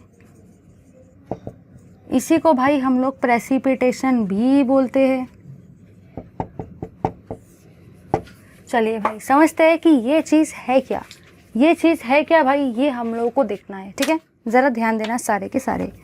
सबसे पहली चीज़ ये है, ध्यान देना, अगर सपोज़ कोई भी चार्ज पार्टिकल है, ठीक है, सपोज़ ये चार्ज पार्टिकल है कुछ इस तरीके से, ये चार्ज पार्टिकल सारे के सारे ऊपर है, मतलब समझ लो ये पॉजिटिव चार्ज है और ये नेगेटिव चार्ज वाले पार्टिकल है आपके, कुछ इस तरीके से ये घूम रहे हैं। ठीक है, अब ये सारे के सारे ऊपर है। ठीक है, अब मैं चाहती हूँ ये सारे के सारे सॉल्यूशन में है। लेट अस से ये सारे के सारे पार्टिकल्स जो है ये आपके सॉल्यूशन में है, ये आपके सॉल्यूशन में है। ठीक है, अलग अलग पूरे ऐसे सॉल्यूशन में घूम रहे हैं, इनका मूवमेंट चालू है। लेकिन अगर मैं चाहती हूँ कि ये सारे के सारे पार्टिकल्स नीचे आ जाए एक जगह पे, मैं चाहती हूँ कि सारे के सारे पार्टिकल्स एक जगह पे बिल्कुल नीचे आके डिपॉजिट हो जाए, तो इसी प्रोसेस का मतलब ये हुआ कि एक्चुअली मैं चाहती हूँ कि सारे के सारे पार्टिकल्स मेरे नीचे आके जम जाए, मतलब ही सारे के सारे पार्टिकल्स मेरे नीचे आके कोएगुलेट हो जाए, मतलब ही सारे के सारे पार्टिकल्स मेरे नीचे आके प्रेसिपिटेट को फॉर्म कर ले। तो ऐसा पॉसिबल है क्या? हाँ भाई ऐसा पॉसिबल है, लेकिन देखो आप क्या ऑब्जर्व कर रहे हो, यहाँ पे ये सारे के सारे पार्टिकल्स के ऊपर में चार्ज है, आइदर प्लस चार्ज है या तो माइनस चार्ज है। अब मैं अगर ये पार्टिकल्स को बोलूँगी कि भाई तुम सारे के सारे नीचे आ जाओ, सपोज़ मैं ये सारे के सारे पार्टिकल को बोल रही हूँ चार्ज वाले को, भाई मेरी रिक्वेस्ट है तुम सारे के सारे नीचे आ जाओ, भाई मेरी रिक्वेस्ट है तुम सबसे कि तुम सारे के सारे नीचे आ जाओ, तो ये पार्टिकल बोलते हैं अरे भाई तुम कोई भी होगी रिक्वेस्ट करने वाली, हम तो नीचे नहीं आने वाले, हम तो नीचे नहीं आने वाले, हम तो बस मूव होते रहेंगे। फिर मैंने जुगाड़ चलाया, मैंने दिमाग चलाया, मैंने सोचा ये पार्टिकल के इतनी मैंने रिक्वेस्ट की, इनको बोला नीचे आके जमो, फिर भी नहीं आ रहे, मानने को तैयार नहीं। फिर मैंने अपना दिमाग चलाया, मैंने ये सोचा अगर ये प्यार से नहीं मान रहे हैं तो मैं क्या करूँगी, मैं इन सब का चार्ज इनसे छीन लूँगी। मैंने इन सब का चार्ज इनसे छीन लिया, मैंने इन सब का चार्ज इनके पास से रिमूव कर लिया। अब ये पार्टिकल के ऊपर में कोई भी चार्ज नहीं रहा और बेचारे सारे के सारे नीचे आके डिपॉजिट हो गए, बेचारे सारे के सारे नीचे आके प्रेसिपिटेट फॉर्म कर गए, बेचारे सारे के सारे नीचे आके कोएगुलेट हो गए। मतलब मैंने यहाँ पे ये जाना एक ऐसी प्रोसेस जिसमें मैं ये सारे के सारे कोलोइडल पार्टिकल्स का कोलोइडल सॉल्यूशन में से चार्ज को कर देती हूँ रिमूव, जिससे सारे के सारे पार्टिकल नीचे आके हो जाते हैं प्रेसिपिटेट, जिससे सारे के सारे पार्टिकल नीचे आके हो जाते हैं कोएगुलेट। ऐसे प्रोसेस को हम लोग क्या बोलते हैं, कोएगुलेशन। समझे या नहीं समझे? तो पार्टिकल को पहले तो काफ़ी रिक्वेस्ट की, हे पार्टिकल सारे के सारे चार्ज पार्टिकल नीचे आ जाओ। वो बोले हम नहीं सुनने वाले, चाहे कोई भी सेलिब्रिटी आ जाए। फिर मैंने अपना दिमाग चलाया, मैंने इन सब का चार्ज इनसे छीन लिया। जब मैंने सारों का चार्ज इनसे छीन लिया, जब मैंने इन सब का चार्ज रिमूव करवा दिया, तो अब बेचारे सारे के सारे पार्टिकल मेरी सुनने लगे और नीचे आके कोएगुलेट हो गए। इस प्रोसेस को क्या बोलते हैं, कोएगुलेशन। अब थोड़ा सा आगे देखते हैं। अब अगर आपको कोएगुलेशन करवाना है, ठीक है भाई, अब अगर आपको कोएगुलेशन करवाना है तो कोएगुलेशन अगर आपको सपोज कोलोइड का करवाना है, सपोज आपको कोलोइड का कोएगुलेशन करवाना है, लेकिन भाई कोलोइड के तो दो टाइप है ना। पहला टाइप है आपका लायोफोबिक कोलोइड और सेकेंड टाइप है आपका लायोफिलिक कोलोइड। अब आपके दो टाइप से, एक है लायोफोबिक कोलोइड और एक है लायोफिलिक कोलोइड। तो क्या दोनों में ऐसा होगा क्या? सुनो भाई, याद रखना यहाँ से एमसीक्यू टाइप के क्वेश्चंस आ सकते हैं। ये एमसीक्यू टाइप के क्वेश्चन का बता रही हूँ मैं, क्योंकि अपन को तो सारे पॉइंट कवर करने का है ना। लायोफोबिक कोलोइड में अगर आपको कोएगुलेशन करवाना है, मतलब ये आपका प्रेसिपिटेशन करवाना है, तो आप अगर चार्ज को रिमूव करते हो तो काम चल जाएगा। By removal of charge, by removal of charge अगर आप चार्ज को रिमूव करवाते हो तो आपका काम जम जाएगा। किसमें? लाइपोफोबिक के केस में। बट लायोफिलिक कोलोइड के केस में आपको पता है क्या करवाना पड़ेगा? आपको रिमूव करवाना पड़ेगा by removal of charge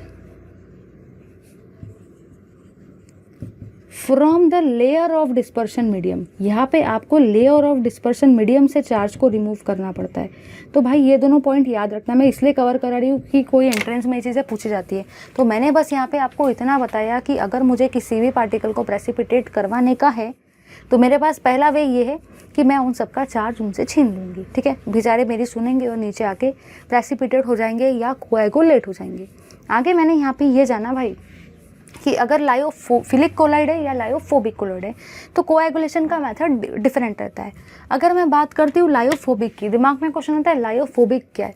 lyophobic मतलब लिक्विड हीटिंग, जो मैंने आपको सेकेंड वाले क्लास में इस चैप्टर के एकदम बढ़िया तरीके से समझा के दिए थे। जो लिक्विड को हीट करते ऐसे कोलोइड, अगर मुझे इनका प्रेसिपिटेशन करवाना है तो मेरा चार्ज रिमूविंग काम से मेरा हो जाएगा। अगर मैं चार्ज को निकाल देती तो हो जाएगा। लेकिन अगर मैं बात करती हूँ लायोफिलिक कोलोइड की, मतलब ऐसे कोलोइड जो लिक्विड से प्यार करते हैं, ऐसे कोलोइड जो लिक्विड को लव करते हैं, वो होते हैं आपके लायोफिलिक कोलोइड, जैसे कि मैंने आपको समझाया था सेकेंड वाले क्लास में। उनको अगर आपको उनका प्रेसिपिटेशन करवाना है, अगर आपको उनका कोएगुलेशन करवाना है तो आपको चार्ज को तो रिमूव करना है, लेकिन कहाँ से रिमूव करना है? लेयर ऑफ डिस्पर्शन मीडियम से। याद रखना है, यहाँ पे सिर्फ आप चार्ज को रिमूव कर रहे हो, बट यहाँ पे आप चार्ज को रिमूव कर रहे हो from the layer of dispersion medium. याद रखना है भाई इस चीज़ को। तो यहाँ पे आपका कोएगुलेशन वाला पार्ट भी होता है खत्म। बुक में काफ़ी ख़राब तरीके से दे रखा है, फ्रैगमेंटेड फॉर्म में दिया है। मैं आपको एकदम बढ़िया डायग्राम तो भाई मैंने आपके लिए फ्रेम किया है। लो इसका सारे के सारे स्क्रीनशॉट। अब भाई दिमाग में क्वेश्चन ये आता है कि मैम आपने हमको ये चीज़ बता दी कि हमको लायोफोबिक और लायोफिलिक कोलोइड का कोएगुलेशन प्रेसिपिटेशन कैसे करवाना है, बट आपने हमको ये नहीं बताया कि कौन सी मेथड हम लोग यूज़ करेंगे प्रैक्टिकली। अगर कोलोइड का अगर हमको कोलोइड का प्रेसिपिटेशन करवाना है तो हम लोग कौन सी मेथड प्रैक्टिकली यूज़ करेंगे।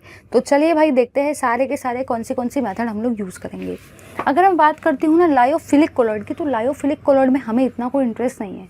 उसका रीज़न ये है क्योंकि ये लिक्विड को लव करते हैं, ये लिक्विड से प्यार करते हैं, तो इनकी स्टडी करना काफ़ी ईजी है। लेकिन अगर मैं बात करती हूँ लायोफोबिक कोलोइड की, जो लिक्विड को लव नहीं करते, जो लिक्विड को हेट करते हैं।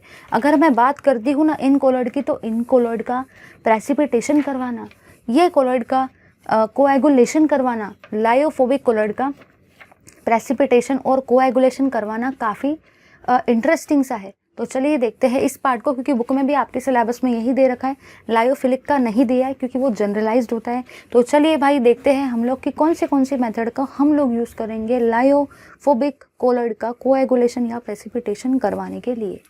ठीक है, चलिए भाई देखते हैं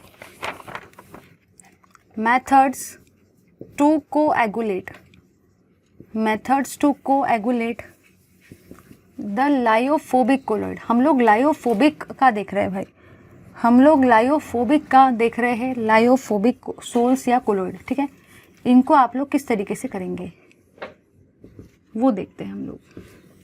तो कौन सी मेथड यूज़ करना है, 5 मेथड्स है, ये सारी मेथड मैं डिस्कस करवाने वाली हूँ। लेकिन उससे पहले हम लोग ये मेथड का चार्ट देख लेते ताकि हमको एक क्लियर कट आइडिया मिल जाए। आपकी पहली मेथड होती है बाय इलेक्ट्रोफोरेसिस, जिसको हम लोग अभी थोड़ी देर पहले देख चुके हैं। तो इलेक्ट्रोफोरेसिस मेथड के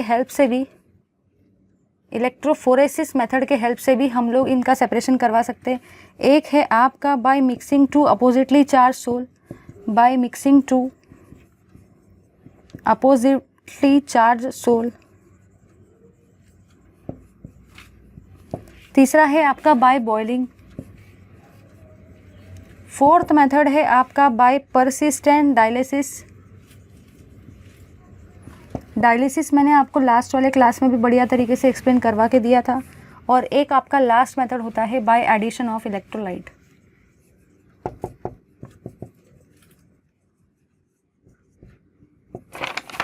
चलिए भाई समझते हैं इस चीज़ को। यहाँ पे आपको ये बोल रखा है, समझते हैं सारे के सारे आ जाओ पेज नंबर 171 पर। समझते हैं हम लोग पेज नंबर 171 पे जो भी सारे के सारे मेथड दे रखे हैं कोएगुलेशन करवाने के लिए लायोफोबिक सोल का या कोलॉइड का। चलिए देखते हैं। पहला मेथड है आपका बाय इलेक्ट्रोफोरेसिस। ठीक है, इलेक्ट्रोफोरेसिस में क्या करते हैं भाई, इसका नाम ही है इलेक्ट्रो, मतलब इलेक्ट्रिक पोटेंशियल अप्लाई करने के बाद, और फोरेसिस का मतलब ही क्या होता है, मूवमेंट ऑफ चार्ज पार्टिकल, है ना।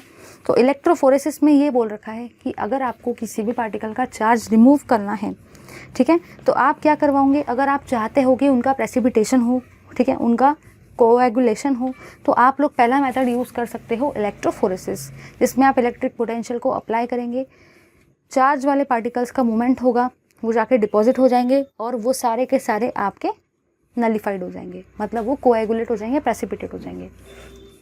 सेकेंड मेथड है आपका by mixing of two oppositely charge sol, मतलब टू अपोजिटली चार्ज सोल को देखो मिक्स करेंगे। जाहिर सी बात है भाई, ध्यान से सुनना, अगर एक प्लस चार्ज है और अगर एक माइनस चार्ज है, प्लस से माइनस क्या हो गया, कैंसल हो गया, टोटल चार्ज कौन सा आया, न्यूट्रल चार्ज। मतलब कहना मुझे ये है कि अगर आपको करने का है चार्ज को रिमूव कोलॉइडल पार्टिकल से, अगर आप चाहते हो कि सारे के सारे पार्टिकल कोलॉइडल वाले कोएगुलेट हो जाए या प्रेसिपिटेट हो जाए या नीचे आके जम जाए, तो आपको क्या करना पड़ेगा, आपको अपोजिटली चार्ज सोल को मिक्स करना पड़ेगा।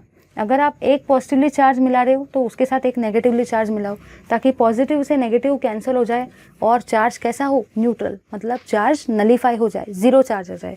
अगर आप 2 पॉजिटिव लेते हो तो आप साथ में 2 नेगेटिव भी लो, मतलब 2 नेगेटिव से 2 नेगेटिव कैंसिल हो जाएंगे और वहाँ पे भी आपका कैसा चार्ज आएगा भाई, न्यूट्रल चार्ज। समझे या नहीं समझे। चलो तीसरी मेथड देखते हैं। तीसरी मेथड है आपकी बाय बॉइलिंग। मतलब बॉइलिंग का काम ये है कि जब आप किसी भी सॉल्यूशन को बॉईल करते हो तो क्या होता है, उसके अंदर में आपने अगर बॉईल किया ना तो पार्टिकल्स बहुत फास्ट मूव होते हैं। देखा था ना किस तरीके से जिगजैग मोशन में वो मूव हो रहे थे, एकदम फास्ट, एकदम रैंडम, एकदम जिगजैग मोशन में, ब्राउनियन मोशन जैसे वो मूव होते हैं।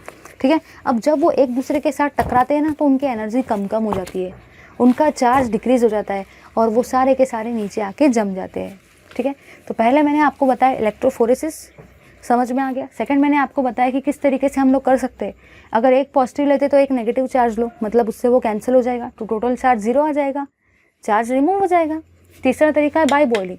बॉइलिंग क्यों, क्योंकि जब भी आप किसी भी चीज़ को बॉईल करते हो, मतलब आप उस चीज़ का टेम्परेचर बहुत बढ़ा देते हो, और जब भी टेम्परेचर बढ़ता है तो पार्टिकल बहुत फास्ट मूव होते हैं एक दूसरे के साथ में, बहुत फास्ट रैंडम मोशन परफॉर्म करते हैं, एक दूसरे के साथ में बहुत तेज़ी से टकराते हैं।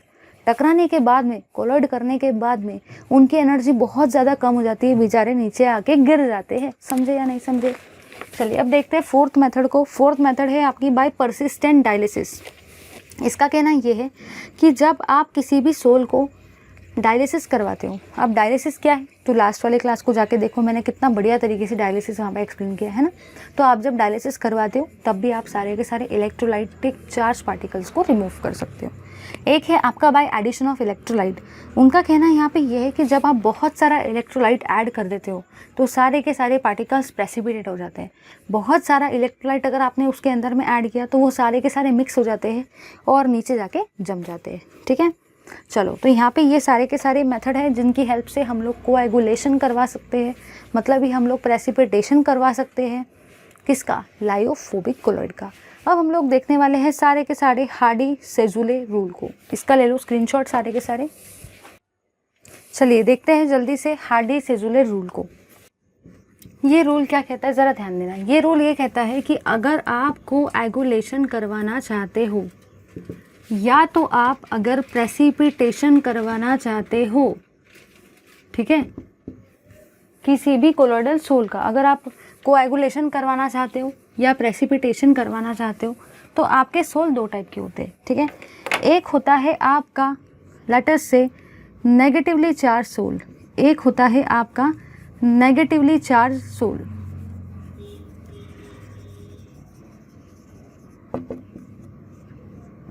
नेगेटिवली चार्ज सोल और एक रहता है आपका पॉजिटिवली चार्ज सोल।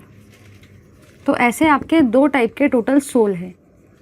एक होता है नेगेटिवली चार्ज सोल और एक होता है आपका पॉजिटिवली चार्ज सोल।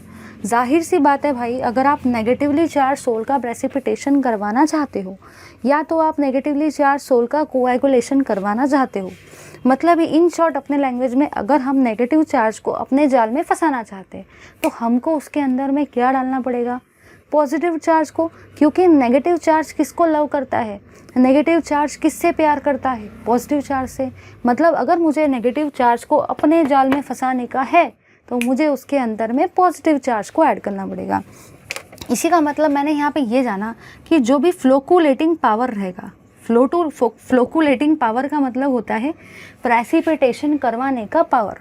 वो ये कहता है कि जिसके ऊपर चार्ज रहेगा ज़्यादा, जिसके ऊपर पॉजिटिव चार्ज रहेगा ज़्यादा, उसका प्रेसिपिटेशन करवाने का पावर भी कैसा रहेगा? ज़्यादा। जिसके ऊपर चार्ज रहेगा थोड़ा कम, उसका फ्लोकुलेटिंग पावर, उसका प्रेसिपिटेशन या कोएगुलेशन करवाने का पावर भी थोड़ा कैसा रहेगा? कम।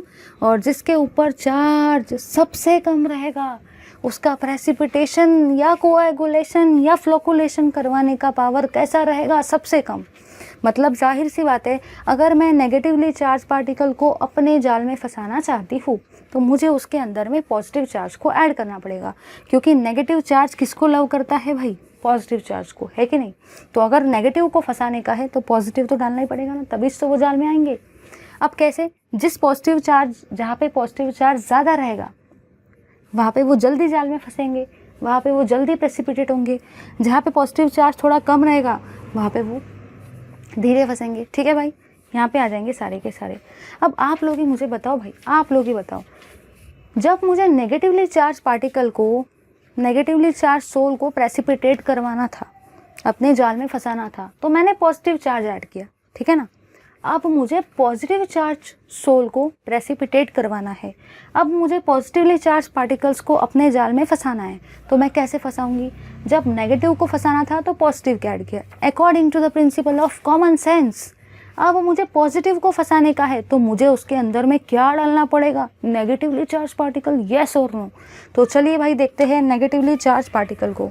तो नेगेटिवली चार्ज पार्टिकल का भी हम लोग देखने वाले हैं फ्लोकुलेटिंग power.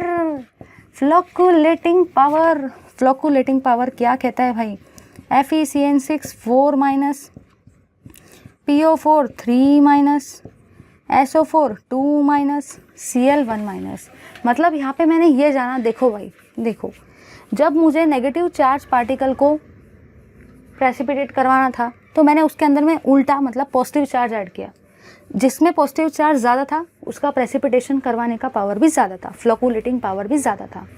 According to the principle of common sense. अब मुझे पॉजिटिवली चार्ज सोल को प्रेसिपिटेट करवाना है, तो मुझे ऐड किसको करना पड़ेगा? नेगेटिव चार्ज को, क्योंकि पॉजिटिव चार्ज लव करता है नेगेटिव चार्ज को, पॉजिटिव चार्ज प्यार करता है नेगेटिव चार्ज को।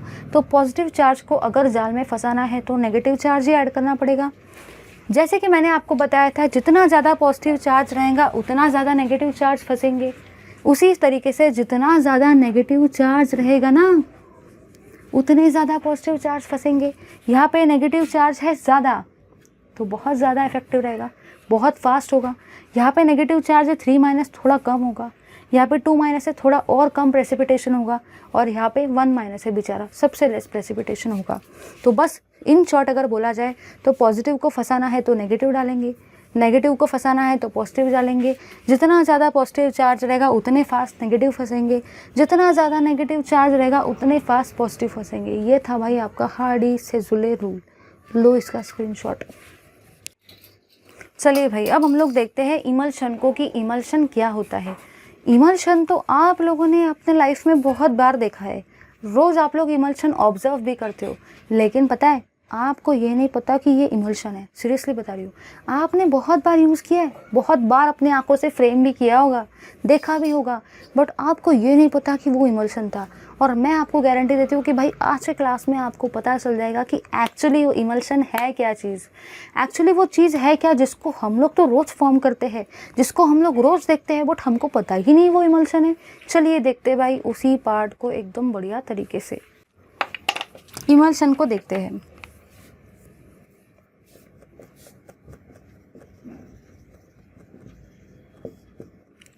The colloidal system.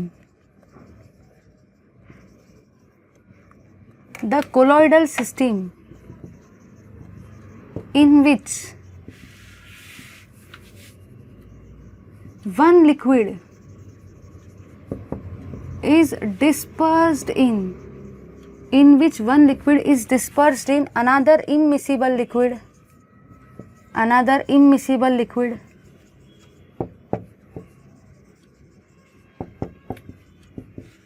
is called as emulsion।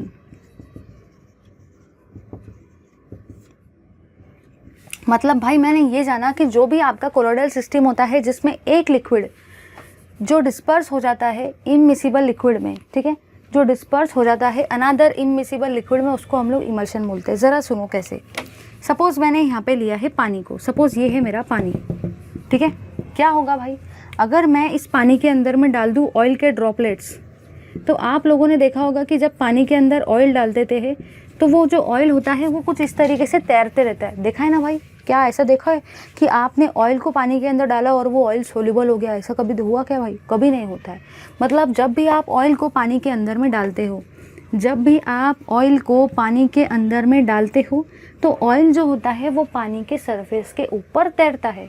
तो ये जो आपका सॉल्यूशन हुआ ना ऑयल प्लस वाटर का, ये जो आपका सॉल्यूशन हुआ ना ऑयल प्लस वाटर का, इसी को हम लोग सारे के सारे क्या बोलते हैं? इमल्शन बोलते हैं। मतलब मैंने यहाँ पे ये जाना कि जब एक लिक्विड को हम लोग डिस्पर्स कर रहे हैं दूसरे इममिसिबल लिक्विड के अंदर में, दूसरे इममिसिबल लिक्विड मतलब जिसमें वो सोल्यूबल नहीं होता है, तो ऐसे मिक्सचर ऑफ लिक्विड को अपन लोग सारे के सारे इमल्शन बोलते हैं।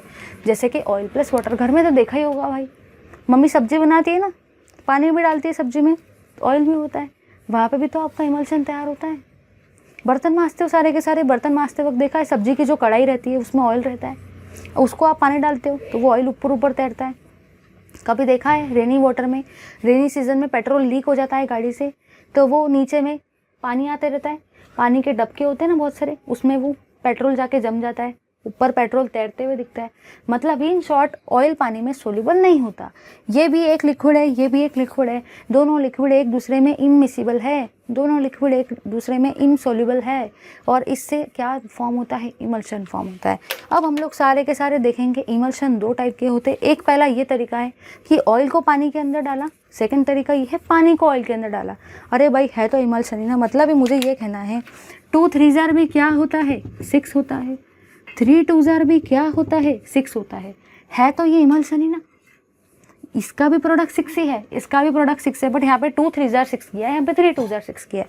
मतलब कहना मुझे ये है कि पहले आपने ऑयल इंटू वाटर लिया, मतलब ही ऑयल प्लस वाटर लिया, सेकंड आपने वाटर प्लस ऑयल लिया, बट है तो वही चीज़ ना भाई। इससे भी इमल्शन नहीं बनने वाला है, इससे भी इमल्शन नहीं बनने वाला है, लेकिन ये डिफरेंट है। तो चलिए समझते हैं इस चीज़ को एकदम बढ़िया तरीके से। लो इसका स्क्रीनशॉट सारे के सारे। चलिए भाई अब हम लोग देखने वाले हैं distinguish between oil in water and water in oil. जैसे कि मैंने अभी आपको समझाया था 2 3 भी 6 ही होता है, 3 2 भी 6 ही होता है, लेकिन फ़र्क इतना है कि 2 3 में पहले 2 को लिखा गया है, बाद में 3 को लिखा गया है, 3 2 में पहले 3 को लिखा है, बाद में 2 को, बट 2 3 भी 6 होता है, 3 2 भी 6 होता है, सबको पता है। मतलब है ऑयल इन वाटर लिखा या वाटर इन ऑयल लिखा, दोनों इमल्शन ही है, लेकिन फ़र्क इतना है कि पहले यहाँ पे ऑयल लिखा है और फ़र्क इतना है कि पहले यहाँ पे वाटर लिखा है। अब दिमाग में क्वेश्चन आता है मैम या पहले या बाद में लिखने से प्रॉपर्टीज़ चेंज होती है? अरे भाई प्रॉपर्टीज़ बहुत ख़तरनाक वाली चेंज होती है, इसीलिए तो अपन लोग पढ़ रहे हैं डिस्टिंग्विश बिटवीन। चलिए देखते हैं सारे के सारे distinguish between oil in water and water in oil को ऐसे बढ़िया तरीके से जैसे आपने आज तक कभी पढ़ा भी नहीं होगा। मैं आपको इतने क्लासिक इतने बढ़िया तरीके से इस चीज़ को समझाने वाली हूँ ना, आप किसी को भी ये चीज़ समझा दोगे, इतने बढ़िया तरीके से पढ़ाने वाली हूँ। चलिए देखते हैं इतने बढ़िया तरीके से उस चीज़ को जो आपको आज के बाद लगेगी बहुत ज़्यादा ईजी। ये मैंने लिखे हैं लेफ्ट साइड में पॉइंट्स ऑफ डिफरेंस, इसलिए मैं बोल रही हूँ कि ब्लाइंडली वीडियो को मत देखो, साइड बाय साइड अपने नोट्स भी बनाते चलो। चलिए भाई देखते हैं इस चीज़ को। सबसे पहली चीज़ सारे के सारे कसम खाएंगे कि जो भी पहले आएगा उसको डीपी बोलेंगे। डीपी मतलब व्हाट्सएप का डीपी नहीं रे बाबा, ये अपना डिस्पर्शन फेज़ है, ठीक है। कुछ लोग सोचेंगे ये तो हमारी व्हाट्सएप की डीपी है जिसमें हम लोग इस तरीके से अलग अलग स्टाइल देते हैं, लेकिन याद रखना है ये आपका डीपी मतलब ही क्या है, डिस्पर्शन फेज़। और बाद में वाला आपका रहेगा डीएम मतलब डिस्पर्शन मीडियम। पहले वाला रहेगा डीपी, बाद में वाला रहेगा डीएम। याद रखने का सारे के सारे, बस एक नारा लगा लो और एक नारे के बाद में पूरा का पूरा डिस्टिंग्विश बिटवीन हो जाएगा सेट। जो पहले आएगा उसको बोलेंगे डिस्पर्शन फेज, जो बाद में आएगा उसको बोलेंगे डिस्पर्शन मीडियम। यहाँ पे पहले कौन आया, ऑयल, तो ये क्या हुआ, डिस्पर्स फेज। तो अगर मुझे लिखना है डिस्पर्स फेज और डिस्पर्शन मीडियम, अगर भाई मुझे लिखना है डिस्पर्स फेज और डिस्पर्शन मीडियम, यहाँ पे भी मुझे लिखना है डिस्पर्स फेज, यहाँ पे भी मुझे लिखना है डिस्पर्शन मीडियम। तो भाई यहाँ पे मैंने ये जाना कि पहले कौन आया, अपना नारा याद रखने का, जो पहले आएगा वो रहेगा डिस्पर्स फेज। तो पहले कौन आया, पहले ऑयल आया तो डिस्पर्स फेज रहेगा ऑयल। बाद में कौन आया, बाद में पानी भाई साहब आए, मतलब ये डिस्पर्शन मीडियम आपका वाटर रहेगा। पहले कौन आया, पहले वाटर आया मतलब डिस्पर्स फेज आपका वाटर रहेगा। बाद में कौन आया, बाद में ऑयल आया मतलब ऑयल आपका क्या रहेगा, डिस्पर्शन मीडियम रहेगा। आगे बढ़ते भाई, यहाँ पे क्या बोल रखा है ज़रा ध्यान देना। If dispersion medium is added then it will be miscible with emulsion. इसको अपन लोग लिख देते हैं, if dispersion medium is added then it will be miscible, then it will be miscible with emulsion. यहाँ पे भी मैं वही सेंटेंस को एज इट इज लिख देती हूँ क्योंकि अपन वो पॉइंट को डिस्कस करने वाले हैं। If dispersion phase is added, dispersion medium is added, then it will be miscible. Miscible का मतलब होता है सोल्यूबल विथ इमल्शन।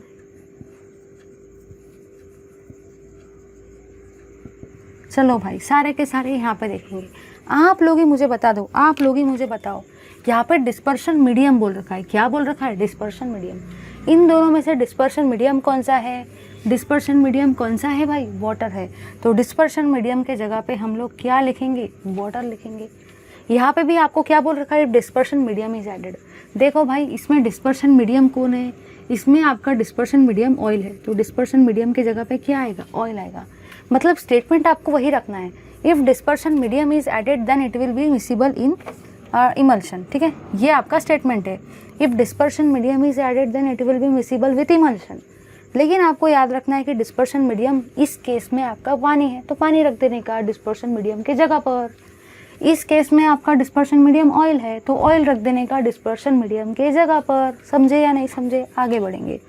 आगे आपको बोल रखा है dispersion medium is continuous face, dash is continuous face. उसी स्टेटमेंट को मैं एज इट इज़ देख के लिख दे रही हूँ, यहाँ पे भी वही लिख देते हैं, dash is continuous face, dash is continuous face. मतलब भाई मैंने यहाँ पे भी वही चीज़ को लिखा है, dash is continuous face, dash is continuous face. अब देखते हैं यहाँ पे क्या आएगा। आप लोग ही मुझे सारे के सारे बताओ भाई, आप लोग ही मुझे सारे के सारे बताओ। यहाँ पे डिस्पर्शन मीडियम बोल रखा है, डिस्पर्शन मीडियम क्या बोल रखा है, dispersion medium is continuous face.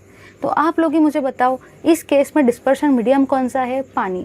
इसलिए डिस्पर्शन मीडियम के जगह पे मैं क्या लिखूंगी, पानी को लिखूंगी ना भाई, पानी को लिखूंगी ना। यहाँ पे क्या बोल रखा है, dispersion medium is continuous face. मतलब यहाँ पे डिस्पर्शन मीडियम के जगह पे मैं किसको लिखूंगी, इस केस में कौन डिस्पर्शन मीडियम है, ऑयल, तो ऑयल आ जाएगा। देखो कितना आसान है, आप लोग ही मुझे बताओ भाई। ये चीज़ थी, ये चीज़ थी, स्टेटमेंट अपने पास रेडी है। यहाँ पे डिस्पर्शन मीडियम की जगह जो है वो पानी लिख देने का, यहाँ पे ऑयल था। यहाँ पे बोल रखा है dispersion medium is continuous face, तो डिस्पर्शन मीडियम कौन है, पानी, तो पानी लिख देने का। यहाँ पे डिस्पर्शन मीडियम कौन है, ऑयल, तो ऑयल लिख देने का। आगे बढ़ेंगे, आगे आपको बोल रखा है addition of small amount of electrolyte make the emulsion conducting or not. तो यहाँ पे अपन लोग लिखेंगे addition of small amount of electrolyte, addition of small amount of electrolyte, addition of small amount of electrolyte makes the solution conducting. यहाँ पे आपका जो इमल्शन है वो कंडक्टिंग नेचर का बन जाता है जब हम लोग स्मॉल अमाउंट ऑफ इलेक्ट्रोलाइट को ऐड करते हैं। बट यहाँ पे क्या होता है भाई, यहाँ पे जब हम लोग स्मॉल अमाउंट ऑफ इलेक्ट्रोलाइट को ऐड करते हैं, यहाँ पे जब हम लोग स्मॉल अमाउंट ऑफ इलेक्ट्रोलाइट को ऐड करते हैं, then there is no effect on conduction, there is no effect on conductivity या ऑन कंडक्शन। ठीक है भाई, तो बस कितना आसान तरीका था डिस्पर्स फेस और डिस्पर्शन मीडियम पहचान लो। अपना नारा याद रखने का, जो पहले आएगा वो डिस्पर्स फेस रहेगा, जो पहले आएगा वो डिस्पर्स फेज रहेगा, जो बाद में आएगा वो डिस्पर्शन मीडियम रहेगा, जो बाद में आएगा वो डिस्पर्शन मीडियम रहेगा। अगर ये पहचान लिया तो बस काम ही हो गया भाई। यहाँ पर डिस्पर्शन फेज जो है उसके जगह पे उसका वैल्यू लिख दो। यहाँ पर डिस्पर्शन फेज क्या है, पानी है तो पानी लिख दो, यहाँ पे ऑयल है तो ऑयल लिख दो। फिर यहाँ पे ये बताने का कि ऑयल इन वाटर में अगर आप स्मॉल अमाउंट ऑफ इलेक्ट्रोलाइट डालते हो तो वो कंडक्टिंग नेचर का होता है, बट वाटर इन ऑयल में अगर आप स्मॉल अमाउंट ऑफ इलेक्ट्रोलाइट को ऐड करते हो तो उसके कंडक्शन के ऊपर में कोई भी इफेक्ट नहीं होता। चलिए भाई, अब हम लोग देखते हैं जल्दी जल्दी सारे के सारे एग्जाम्पल्स को। ऑयल इन वाटर का सारे के सारे पेज नंबर 172 पर आ जाएंगे। ऑयल इन वाटर में आपका जो एग्जाम्पल है वो है बेसिक मेटल के सल्फेट्स, जैसे कि वाटर सोल्यूबल अल्कली मेटल्स, आपकी सोबन मतलब आपकी साबन या साबुन या सोप, ठीक है, जिससे आप लोग सारे के सारे वॉश करते हो, पता है किसको वॉश करते हो। तो ये जो होते हैं ये सारे के सारे आपके ऑयल इन वाटर का एग्जाम्पल है। अगर मैं बात करती हूँ वाटर इन ऑयल का, तो वाटर इन सोल्यूबल सोप, मतलब अगर वाटर जिसमें सोल्यूबल नहीं होती है सोप, जैसे कि zinc, aluminium, iron, अल्किलाइन earth metal वाले जो इमल्सिफायर्स होते हैं, मतलब ऐसे वाटर इन सोल्यूबल सोप। अगर वाटर में सोप सोल्यूबल है तो वो ऑयल इन वाटर की कैटेगरी में आएगा। अगर वाटर में सोप इनसोल्यूबल है तो वो वाटर इन ऑयल की कैटेगरी में आएगा। ठीक है, चलिए अब हम लोग देखते हैं प्रॉपर्टीज़ ऑफ इमल्शन को। सारे के सारे पेज नंबर 172 पर रहो। जैसे कि मैंने आपको प्रॉमिस किया था कि मैं आपका कोई भी टॉपिक नहीं छोड़ूंगी, तो अपन ये सारे के सारे पॉइंट को डिस्कस करते हैं। प्रॉपर्टीज़ ऑफ इमल्शन आपका ये कहता है, first point, emulsion can be diluted with any amount of dispersion medium. भाई इमल्शन आप लेते हो तो आप कोई भी डिस्पर्शन मीडियम उसके अंदर ऐड करके उसको डाइल्यूट कर सकते हो, मतलब उसके कंसंट्रेशन को कम करवा सकते हो। ठीक है, सेकेंड पॉइंट आपका ये कहता है, on the other hand the disperse liquid when mixed forms a separate layer. अगर आप कोई भी लिक्विड को उसके अंदर में डालते हो तो एक अलग लेयर फॉर्म होती है। ठीक है, सेकेंड थिंग ये है, the droplets in emulsions are often negatively charge and can be precipitated by the electrolyte. Emulsions के ड्रॉपलेट आपके नेगेटिवली चार्ज होते हैं। अगर आपको प्रेसिपिटेट करवाना है तो आपको उसके अंदर में इलेक्ट्रोलाइट को ऐड करवाना पड़ता है, रट्टाफिकेशन वाला ये। तीसरी प्रॉपर्टी ये कहती है, emulsion shows Brownian movement and Tyndall effect. Emulsions जो होते हैं वो भी आपको ब्राउनियन मोशन, मतलब काफ़ी fast, random, zigzag, ceaseless, stop loss, endless motion जो हो रहा था वही तो था आपका ब्राउनियन मोशन, वो आपको इमल्शन के पार्टिकल्स शो करते हैं साइड बाय साइड, वो आपको टिंडल इफेक्ट भी शो करते हैं। याद है ना टिंडल कौन दिखाया था लास्ट वाले क्लास में वो। Next, the two liquid in emulsions can be separated by heating, freezing और सेंट्रीफ्यूगेशन। सेंट्रीफ्यूगिंग या सेंट्रीफ्यूगेशन या फ्रीज या हीट करवा के आप उनको सेपरेट कर सकते हो, बताया था ना। बॉयल करवाएंगे तो बहुत फास्ट मूव होंगे, टकराएंगे, एनर्जी कम हो जाएगी, जाके कोएगुलेट हो जाएंगे, प्रेसिपिटेट हो जाएंगे, सेपरेट हो जाएंगे, ठीक है। अब देखते हैं भाई एप्लीकेशंस ऑफ कोलॉइड को। कोलॉइड्स का आपका पहला एप्लीकेशन है electrical precipitation of smoke. Smoke is a colloidal solution of solid particles of carbon arsenic compounds. When smoke is allowed to pass through the chamber containing plates smoke particles, okay. यहाँ पे आपको ये बोल रखा है कि जो भी आपके स्मोक होते हैं, ठीक है, स्मोक के अंदर में भी पार्टिकल्स होते हैं, मतलब स्मोक भी आपका कोलॉइडल सॉल्यूशन का ही टाइप है। स्मोक भी आपका कोलॉइडल सॉल्यूशन का ही टाइप है। लेकिन आपको याद रखना है कि स्मोक के अंदर में जो भी आपके स्मोक के पार्टिकल्स है, स्मोक के अंदर में जो भी आपके स्मोक के पार्टिकल्स है, अगर आप उनको किसी चार्ज प्लेट से टकराने बोलते हो, कोलॉइड होते हैं अगर वो, तो वो भी अपने चार्ज को लूज कर देते हैं और वो प्रेसिपिटेट हो जाते हैं, ठीक है। सेकंड एप्लीकेशन है प्यूरिफिकेशन ऑफ ड्रिंकिंग वाटर, ठीक है।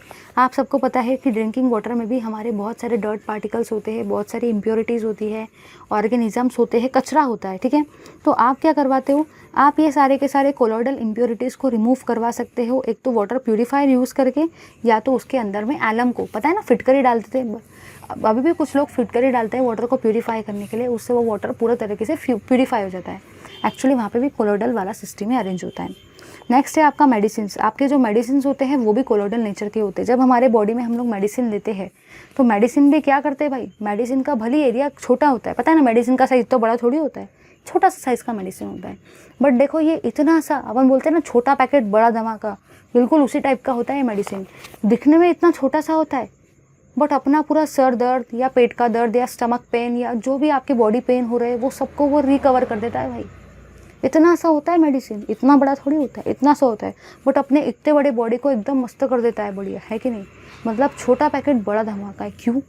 क्योंकि वहाँ पे भी आपका कोलॉइडल सिस्टम वाला ही वर्क करता है। वहाँ पे भी आप ये ऑब्जर्व करते हो कि भरी एरिया कम है बट सरफेस एरिया ज़्यादा है।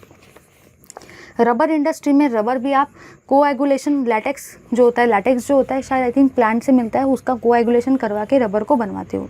Cleansing action of soaps and detergent, ठीक है, जो भी आपके साबुन होते हैं उनका जो भी वो कपड़े को किस तरीके से धोते हैं, डिटर्जेंट में आप जब अपने कपड़ों को डालते तो कपड़े एकदम चकाचक होते, तो कोई जादू थोड़ी हो रहा है। वहाँ पे भी आपका मिसेलाइजेशन, कोएगुलेशन वाली प्रोसेसेस तो हो रही है, कोलॉइडल डिस्पर्शन ही तो हो रहा है, कोलॉइड्स का फॉर्मेशन ही तो हो रहा है।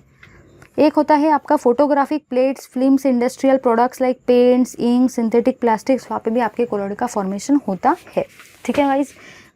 Now I am very happy to conclude here that your chapter adsorption and colloid, chapter number 11 of standard 11 ends here. तो फाइनली गाइज मैंने आपका चैप्टर नंबर 11 भी कंप्लीट करवा दिया। अब मेरा काम तो मैं कंप्लीट करवाते जा रही हूँ भाई, धीरे धीरे आपके लिए नोट्स बनाते जा रही हूँ। लेकिन मेरी आप सबसे रिक्वेस्ट है, आप लोगों को बस कुछ भी नहीं करना है, करने का है लाइक, शेयर, कमेंट इस वीडियो को, और सब्सक्राइब करना है हमारे चैनल को। Thank you very much.